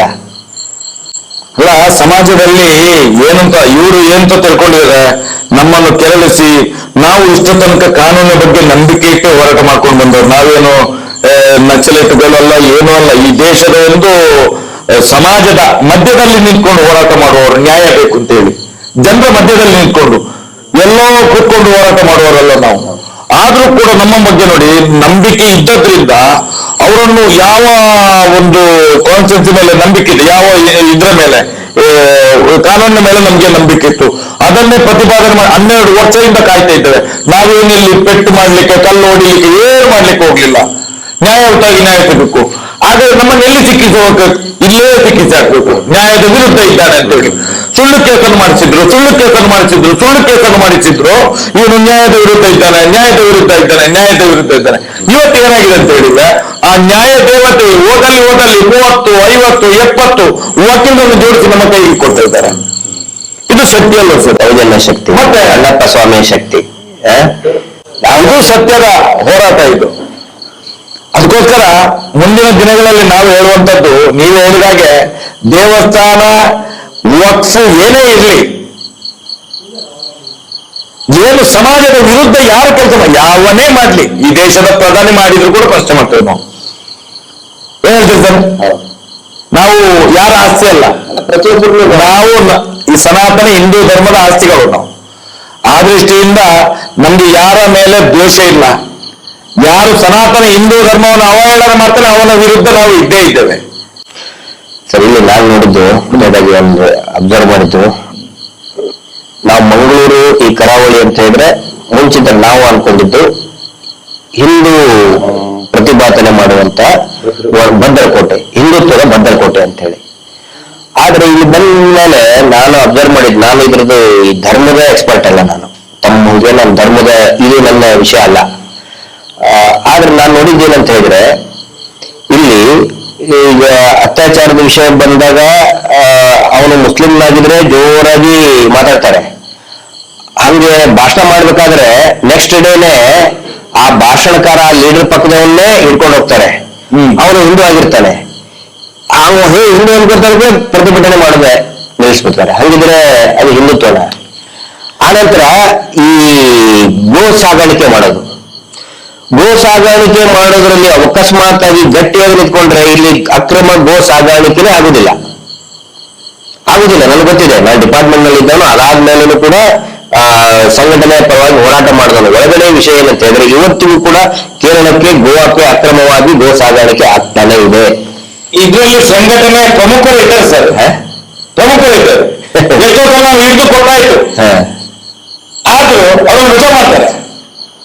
ಇಲ್ಲಿ ಏನು ಗೊತ್ತಾ, ಬರೇ ಓಟ್ ಸರ್. ಇಲ್ಲಿ ಧರ್ಮ ಗಿರ್ಮ ಏನ್ ಧರ್ಮನೂ ಇಲ್ಲ, ಇದು ಬರೇ ಓಟ್. ಇದು ಪರಶುರಾಮನ ಸೃಷ್ಟಿ ಅಂತ ಹೇಳ್ತಾರೆ. ಪರಶುರಾಮನ ನಕಲಿ ಮೂರ್ತಿ ಸೃಷ್ಟಿ ಮಾಡಿದ್ರ ಬಗ್ಗೆ ಮಾತಾಡಲ್ಲ. ನೋಡ್ರಿ, ಯಾರು ನೋಡಿ, ಕೆತ್ತಿದವನು ಹೋಗ್ಲಿ, ಕೆತ್ತಿಸಿದವ ಎಲ್ಲಿದ್ದಾನೆ? ಅಲ್ಲ, ಆ ಕೆತ್ತಿಸಿದ ಪಾಪಿ ಇದ್ದಾನಲ್ಲ, ಕೆತ್ತಿಸಿದವ ಯಾರು ಹೇಳಿ ನೀವು? ಕೆತ್ತಿಸಿದವ ಯಾರು? ಈಗ ನೋಡಿ, ಒಂದು ಪರಶುರಾಮನ ಸೃಷ್ಟಿ, ಆನಂತರ ಪರಶುರಾಮರ ನಕಲಿ ಮೂರ್ತಿ ಸೃಷ್ಟಿ. ಇಲ್ಲಿ 2 ಸೃಷ್ಟಿಗಳಿದೆಪ್ಪ. 2 ಸೃಷ್ಟಿಗಳ ಬಗ್ಗೆ ಚರ್ಚೆ ಆಗ್ತದೆ. ಒಂದು ಪರಶುರಾಮನ ಸೃಷ್ಟಿ, ಖಂಡಿತ ನಾವು ಕೂಡ ಆರಾಧಕರು. ಪರಶುರಾಮನ ಸೃಷ್ಟಿ, ರಾಮ ದೇವರು ಪರಶುರಾಮನ ಸೃಷ್ಟಿ. ಆನಂತರ ಪರಶುರಾಮರ ನಕಲಿ ಮೂರ್ತಿ ಸೃಷ್ಟಿ ಬಗ್ಗೆ, ಅದರ ಬಗ್ಗೆ ಧ್ವನಿ ಎತ್ತಿರ್ತಾನೆ. ಯಾರು ಪರಶುರಾಮ ಅಂತ ಹೇಳಿದ್ರೆ ಸಣ್ಣ ಇದನ್ನಲ್ಲ, ದೊಡ್ಡ ತಪ್ಪ. ಸ್ವಾಮಿ, ಜಮೀರಾಮ ಎತ್ತಬೇಕು, ಅದನ್ನು ಜಮೀರಾಮ ಎತ್ತಬೇಕಾ? ಯುಟಿ ಖಾದರ್ ಎತ್ತಬೇಕಾ? ಯಾರು ಎತ್ತಬೇಕು? ಯಾವ ಹಿಂದೂಗಳು? ಯಾವ ಹಿಂದೂಗಳು? ನಾನು ಬಜರಂಗಿ, ನಾನು ವಿಶ್ವ ಹಿಂದೂ. ಎಲ್ಲೋಗಿದ್ದಾರೆ ಇವರು? ಸತ್ತಿದ್ದಾರೆ ಇವರು? ಸತ್ತಿದಾರಾ? ಬೇರೆಯವ್ರು ಮಾಡ್ತಿದ್ರು. ಈಗ ಏನ್ ಮಾಡ್ತಿದ್ರು ಇವರು? ಅರೆ, ಹೊರಲಾಡ್ತಿದ್ರು, ಅಲ್ಲಿ ಮಾರ್ಗದಲ್ಲಿ ಬಿದ್ದು ನಾಯಿಯಾಗಿ ಹೊರಲಾಡ್ತಿದ್ರು. ನಾಯಿಯನ್ನು ಬೂದಿಯಲ್ಲಿ ಬಿದ್ದು ಹೊರಡ್ತದೆ, ಅದೇ ರೀತಿ ಹೊರಲಾಡ್ತಿದ್ರು. ನಾನು ಹೇಳುದು, ಈ ತಾರತಮ್ಯ ಯಾಕೆ ಸರ್ ನಿಮ್ಗೆ? ಸನಾತನ ಹಿಂದೂ ಧರ್ಮದ ಅನ್ಯಾಯ ಮೇರೆ ಇರ್ಬೇಕು ಅವನು, ಅವನ ಹತ್ರ ಸತ್ಯ ಇರ್ಬೇಕು, ಅವನ ಹತ್ರ ಧರ್ಮ ಇರ್ಬೇಕು, ಅವನ ಹತ್ರ ನ್ಯಾಯ ಇರ್ಬೇಕು ಅವನ ಹತ್ರ. ಇದು ಬರೇ ಓಟಿಗೋಸ್ಕರ, ನೋಟಿಗೋಸ್ಕರ ಧರ್ಮ ಅಲ್ಲ. ಅದಕ್ಕೋಸ್ಕರ ಇವತ್ತು ಶಾಪ ಇವರಿಗೆಲ್ಲ. ನೋಡಿ, ರಸ್ತೆಯಲ್ಲಿ ಜನಗಳು ಬೈಲಿಕ್ಕೆ ಪ್ರಾರಂಭ ಮಾಡಿದ್ದಾರೆ. ನಿಮ್ಗೆ ಆ ಪರಶುರಾಮನ ಮೂರ್ತಿ ಏನ್ ತಗಡು ಸ್ವಾಮಿ, ಇದು POP ಮಾಡಿ ಅದನ್ನೀಗ ಛಿದ್ರ ಮಾಡಿ ಅವರು ಅರ್ಧ ಪ್ಯಾಂಟ್ ಇಲ್ಲದಾಗಿ ಮಾಡಿ ಹಾಕಿದ್ರು, ಅಲ್ಲಿ ಬೆತ್ತಲೆ ಮಾಡಿ ಹಾಕಿದ್ದಾರೆ. ಅರೆ ಬೆತ್ತಲೆ, ಮಾನ ಮರ್ಯಾದೆ ತೆಗ್ದ್ರಲ್ಲ ಸ್ವಾಮಿ. ಸನಾತನ ಹಿಂದೂ ಧರ್ಮದ್ದು ಯಾರು ತೆಗ್ದದ್ದು ಸ್ವಾಮಿ? ಯಾರು ತೆಗ್ದದ್ದು? ಮಾನ ಮರ್ಯಾದೆ ಇದೆಯಾ ಇವರಿಗೆ? ಇದನ್ನು ಮಾತಾಡುದಿಲ್ಲ. ಧರ್ಮಸ್ಥಳದ ಮಂಜುನಾಥ ಸ್ವಾಮಿ ದೇವಸ್ಥಾನದ್ದು ಮಾತಾಡುದಿಲ್ಲ ಇವರು, ಅನ್ನಪ್ಪ ಸ್ವಾಮಿದು ಮಾತಾಡುದಿಲ್ಲ ಇವರು. ಮಂತ್ರ ಅಂದ ತಕ್ಷಣ ಎದ್ದು ಕೂತ್ಕೋತಾರೆ. ಶಕ್ತಿ ಅಂತೂ ಇದ್ದೇ ಇದೆ, ಅದಕ್ಕೆ ಹೆಸರನ್ನ ಏನಾದ್ರು ಕರಿಬಹುದು. ಈ ಸೂರ್ಯನಿಗೆ ನಾವು ಏನಾದ್ರು ಹೇಳ್ಬೋದು, ಅದು ಸೂರ್ಯ ಇದ್ದೇ ಇರ್ತಾನೆ. ಆ ದಿಕ್ಕಿಗೆ ಪೂರ್ವ ಅನ್ನೋ ಬದಲು ಯಾರು ಸರ್ ಸೃಷ್ಟಿ ಮಾಡಿಸಿದ್ದು? ಈಗ ಇಲ್ಲಿ ನಾವು ಹಿಂದೂ ದೇವಸ್ಥಾನದ ಬಗ್ಗೆ ಮಾತಾಡ್ಲಿಕ್ಕೆ ಹೊರಟವಲ್ಲ, ಆಗ ತಮ್ಮನ್ನ ಮಾತಾಡಿದ್ರೆ ಅದನ್ನೊಂದು ಕಾಂಟ್ರವರ್ಸಿ ಮಾಡ್ಲಿಕ್ಕೆ ನೋಡಿ. ಇದೆಲ್ಲ ಉಂಟಲ್ಲ ಬಕೆಟ್, ಇವರೆಲ್ಲ ಬಕೆಟ್ಗಳು ಇವ್ರದ್ದು. ಯಾರು ಇವರು? ಇನ್ನೂ ನಾಯಕರಲ್ಲ ಇವರು. ಮೊನ್ನೆಲ್ಲ ಮಾತಾಡಿದ ಇದ್ದವಲ್ಲ, ಅವರಿಗೆ ಆ ಕೋಟಿ ಚೆನ್ನೈರ ಸುರಿ ಅಂತ ಹೇಳ್ತಾರೆ. ಸುರಿ ಅಂತ ಹೇಳಿದ್ರೆ ಕೋಟಿ ಚಿನ್ನದ ಶಸ್ತ್ರ ಅದು.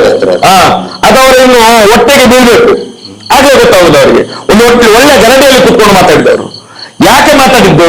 ಮಾತಾಡುವಾಗ ಕೆಲವರು ಹೇಳಿದ್ದಾರೆ, ಯಾಕೆ ಧರ್ಮಸ್ಥಳದ ಬಗ್ಗೆ ಮಾತಾಡುದಿಲ್ಲ, ಮಂಜುನಾಥನ ದೇವಸ್ಥಾನದ ಜಾಗ ಹೋಗಿದೆಲ್ಲ ವೀರೇಂದ್ರ ಹೆಗ್ಗಡೆಗೆ, ಅದನ್ನೆಲ್ಲ ಮಾತಾಡ್ಲಿಕ್ಕಿಲ್ಲ. ಹಾಗಾದ್ರೆ ಯಾವ ಧರ್ಮ ಸರ್ ಇದು? ಇದು ಯಾವ ಧರ್ಮ? ಚರ್ಚೆಗೆ ಕರೆದಿದ್ದಾರಲ್ಲ, ಅಲ್ಲ ಈಗ ಅದು ಯಾವ ಧರ್ಮ ಅಂತ ಕೇಳುದು ನಾವು. ಈಗ ನನ್ನ ವೈಯಕ್ತಿಕ ಅಭಿಪ್ರಾಯ ಹೇಳ್ತೀನಿ. ನೀವು ಹೇಳಿದ್ರಿ ನಾವು ಹಿಂದೂ ಧರ್ಮವನ್ನು ದಕ್ಷಿಣ ಕನ್ನಡದಲ್ಲಿ ಉಡುಪಿ ಜಿಲ್ಲೆಯಲ್ಲಿ ನೋಡ್ತಾ ಇದ್ದೇವೆ ನಾವು ಘಟ್ಟದವರು ಅಂತ ಹೇಳಿ. ಎಲ್ಲಿದೆ ಧರ್ಮ ಹಾಗಾದ್ರೆ? ಅದು ನಾವು ಮಾತಾಡು ಮಾಡ್ತಿದೀಯಲ್ಲ, ಅಲ್ಲಿ ಎಲ್ಲಿದೆ ಧರ್ಮ ಅಂತ ಕೇಳೋದು. ನಿಮ್ಗೆ ಅಣ್ಣಪ್ಪ ಇಲ್ಲ, ನಿಮ್ಗೆ ಮಂಜುನಾಥ ಸ್ವಾಮಿ ಇಲ್ಲ. ಮಂತ್ರ ದೇವತೆ ಬಗ್ಗೆ ನನ್ನ ವೈಯಕ್ತಿಕ ಅಭಿಪ್ರಾಯ, ಈಗ ತಮ್ಮಣ್ಣ ಶೆಟ್ಟರ್ ಅಂತ ಹೇಳಿದ ತಕ್ಷಣನೇ ಅದನ್ನ ಕಾಂಟ್ರವರ್ಸಿ ಮಾಡೋದು ಬೇಡ. ಅವ್ರ ಸೌಜನ್ಯ ಹೋರಾಟಗಾರರು ಅಂತ ಹೇಳ್ಕೊಂಡು ಬೇಕಂತಲೇ ಆದ್ರೆ ಅಲ್ಲಿ ಶಕ್ತಿ ಅನ್ನೋದು ಇದ್ದೇ ಇದೆ. ನಾನು ಕೂಡ ನಂಬ್ತೇನೆ, ಹೆಸರು ಏನಾದ್ರೂ ಕರೀಲಿ. ಅದಕ್ಕೆ ನೀವು ಈಗ ನೋಡಿ ಸೂರ್ಯ, ಅದರಲ್ಲಿ ಒಬ್ಬ ನೋಡಿ ಸುನಿಲ್ ಪನಪ್ಪಲ್ ಅಂತ ಇದ್ದ, ಅವನು ಅವರ ಜನ ಬ್ರೋಕರ್, ಅವನು ಈ ಕೆಲಸ ಎಲ್ಲ ಮಾಡಿಸಿದ್ದು ಗೊತ್ತಿದೆ ನಮ್ಗೆ. ಮುಂದಿನ ದಿನಗಳಲ್ಲಿ ಅವನನ್ನು ತಗೊಳ್ತೇವೆ ನಾವು. ಅಲ್ಲ, ಅವರು ಈ ವಿಷಯದ ಬಗ್ಗೆನೂ ಮಾತಾಡ್ಲಿ ಅಲ್ಲ, ಹಿಂದೂ ದೇವಸ್ಥಾನದ ಬಗ್ಗೆ ಮಾತಾಡ್ಲಿ. ಆನಂತರ ನೋಡಿ ಅಲ್ಲಿ RSS ನಮ್ಮ ಸಂಘದ ಒಬ್ಬ ಕಾರ್ಯಕರ್ತ, ಆನಂತರ ಪುನೀತ್ ಅಂತ ಹೇಳಿ ರಾಮನಗರ ಪುನೀತ್ ಕೆರಳಿ ಅಲ್ಲ, ಇನ್ನೊಬ್ರು ಪುನೀತ್ ಅಂತ ಹೇಳಿ ಸಂಘದ ಕಾರ್ಯಕರ್ತ ಅಂತಲ್ಲಿ ಹುಡುಗಿಯರನ್ನ ಚುಡಾಯಿಸೋದಕ್ಕೆ ಇನ್ಟೀಜಿಂಗ್ ಮಾಡೋದನ್ನ ಪ್ರಶ್ನೆ ಮಾಡಿದ. ಅವನನ್ನ ಕೊಂದು ಹಾಕಿದ್ರು ರಾಮನಗರದಲ್ಲಿ. ಸಂಘದ ಕಾರ್ಯಕರ್ತ ಅವನು ಪುನೀತ್ ಅಂತ ಹುಡುಗ ಅವನು. ಆ ಹುಡುಗಿಯರದ್ದು ವಿಡಿಯೋ ಮಾಡ್ಕೊತಿದ್ರು, ಒಂದ್ 4 ಜನ ಸೇರ್ಕೊಂಡು ಅವ್ರು ಚುಡಾಯಿಸಿದ್ರು. ನೀವು ವಿಡಿಯೋ ಮಾಡ್ಕೋಬಾರ್ದು ಅಂತ ಹೇಳಿದಕ್ಕೆ ಅವ್ನು ಹೊರತಾಯಿಸಿದ್ರು. ಸಂಘದ ಕಾರ್ಯಕರ್ತ ಒಬ್ಬರಾದ್ರೂ ಧ್ವನಿ ಎತ್ತಬೇಕು. ಯಾಕಂದ್ರೆ ಸಾಯಿಸಿದವರು ಹಿಂದೂಗಳೇ, ಒಬ್ರು ಧ್ವನಿ ಎತ್ತಿಲ್ಲ ಅಂದ್ರೆ ನಾನು ಕೇಳೋದಿಲ್ಲ. ನೋಡಿ ಸರ್, ಮುಸ್ಲಿಮರು ಭಯೋತ್ಪಾದನೆ ಇಳಿದಾಗ ವಿರೋಧ ಮಾಡಬೇಕು, ಮಾಡ್ತೀವಿ ನಾವು. ಲವ್ ಜಿಹಾದ್ ಹಿಂದೂ ಹೆಣ್ಮಕ್ಳು ಓಡಿಸ್ಕೊಂಡು ಹೋದ್ರೆ ವಿರೋಧ ಮಾಡೋರೆ ನಾವು. ದೇಶ ವಿರೋಧ ಚಟುವಟಿಕೆ ಮಾಡಿದ್ರೆ ವಿರೋಧ ಮಾಡೋರೆ ನಾವು. ಪ್ರತಿಯೊಬ್ರು ಮಾಡ್ಲೇಬೇಕು, ಹಕ್ಕು ನಮ್ದು. ಅದು ಬಿಟ್ಟು ಹಿಂದೂ ಹೆಣ್ಮಕ್ಳನ್ನ ಹಿಂದೂಗಳೇ ಕೆಡಿಸಿದ್ರೆ, ಹಾಳು ಮಾಡಿದ್ರೆ, ಇಲ್ಲಪ್ಪ ನಾವು ಹಿಂದೂಗಳು, ನಾವು ಸುಮ್ಮನೆ ಇರ್ಬೇಕು ಅಂತ ಹೇಳಿದ್ರೆ ಹೇಳಿತಾರಲ್ಲ ಅದು. ಪಾಪ ಪುನೀತನು ಸಂಘದ RSS ನ ಕಾರ್ಯಕರ್ತ ಅವನು, ಬೇಡ ಸಂಘದಲ್ಲಿ ದುಡ್ತಾ ಇರೋನು, ಅವನು ಕೊಂದು ಹಾಕಿ ಒಬ್ಬರು ಮಾತಾಡ್ತಾ ಇಲ್ಲ. ಬೇಡ. ಈಗ ಉದಾಹರಣೆಗೆ ಸೌಜನ್ಯವನ್ನು ಧರ್ಮಸ್ಥಳದಲ್ಲಿ ಒಬ್ಬ ಮುಸ್ಲಿಂ ಯುವಕ ಏನಾದ್ರು ಮಾಡ್ತಿದ್ರೆ ಏನಾಗ್ತಿತ್ತು? ಈಗ ಏನಾಗ್ತಿತ್ತು? ಅವಾಗಲೇ ಜೋರಾಗಿ ಬೆಂಕಿ ಬೀಳ್ತಿತ್ತಲ್ಲ, ಸತ್ತಿದ್ರು ಇವರೆಲ್ಲ. ನಾನು ಅದೇ ಕೇಳುದು, ಒಬ್ಬ ಈಗ ಮುಸ್ಲಿಂ ಲೀಡರ್ಗೂ ನಾನು ಕೇಳ್ತಾ ಇದ್ದೀನಿ, ಒಂದ್ ವೇಳೆ ಮುಸ್ಲಿಂ ಯುವತಿಯನ್ನ, ಮುಸ್ಲಿಂ ಮಹಿಳೆಯನ್ನ ಮುಸ್ಲಿಂ ಅತ್ಯಾಚಾರ ಮಾಡಿದ್ರೆ ಅದು ಲೈಸೆನ್ಸ್ ಅದು. ಹಿಂದೂಗಳ ಹೆಣ್ಮಕ್ಳಿಗೆ, ಹಿಂದೂಗಳ ಅಥವಾ ಆಗಲಿ ಜೈನರಾಗ್ಲಿ ಮಾಡಿದ್ರೆ ಅದು ಲೈಸೆನ್ಸ್, ಅದು ಆಯ್ತು ಮಾಡ್ಬೋದಂತ ಇವ್ರು ಲೈಸೆನ್ಸ್ ಕೊಡ್ತಾರ? ಇದು ಲೈಸೆನ್ಸ್ ಕೊಟ್ಟಾಗಿ ಹೆಣ್ಮಕ್ಳು ಯಾವುದೇ ಧರ್ಮದವರು ಇಲ್ಲಿ ಸರ್, ನಾನು ಇದು ಜಮ್ಮು ಕಾಶ್ಮೀರದಲ್ಲಿ ಅತ್ಯಾಚಾರ ಅನ್ನುವಂಥದ್ದು ಸಮಾಜದ ಕಳಂಕ ಅದಾಗ್ಲೇಬಾರ್ದು. ಹಿಂದೂ ಇರ್ಲಿ, ಮುಸ್ಲಿಂ ಇರ್ಲಿ, ಕ್ರೈಸ್ತ ಹೆಣ್ಮಕ್ಳಿರ್ಲಿ, ಯಾವ ಹೆಣ್ಮಕ್ಳಿರ್ಲಿ, ಅತ್ಯಾಚಾರ ಆಯ್ತು ಅಂತ ಹೇಳಿದ್ರೆ ಈ ಭೂಮಿ ಕೆಟ್ಟೋಯ್ತು ಅಂತ ಅರ್ಥ. ಭಾರತ್ ಮಾತ ಅತ್ಯಾಚಾರಕ್ಕೆ ಒಳಗಾದ್ಲು ಅಂತ ಅರ್ಥ. ನಾವು ಅದನ್ನು ಪ್ರತಿಪಾದನೆ ಮಾಡುವಂಥದ್ದು. ಅದು ಇವತ್ತೇನಾಗ್ತಾ ಇದೆ, ದೇವಸ್ಥಾನದಲ್ಲಿ ಕೂತ್ಕೊಂಡೆ ಅತ್ಯಾಚಾರ ಮಾಡು.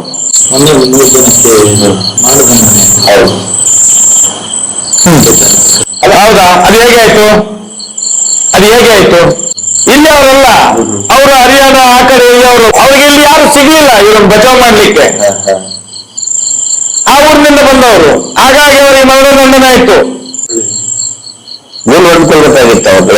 ನೋಡಿ, ಇದರಲ್ಲಿ ಇವ್ರಿಗೆ ಮರಣದಂಡ ಅಲ್ಲ, ಗಲ್ಲಿಗೇರಿಸ್ಬೇಕು ಅವ್ರನ್ನ. ಮತ್ತೆ ಪ್ರತಿಯೊಬ್ಬರನ್ನು ಕೂಡ ಗಲ್ಲಿಗೇರಿಸ್ಬೇಕು, ತಕ್ಷಣಕ್ಕೆ ಗಲ್ಲಿಗೇರಿಸ್ಬೇಕು. ನೋಡಿ, ಪಾಠ ಹೇಗೆ ಆಗ್ಬೇಕು?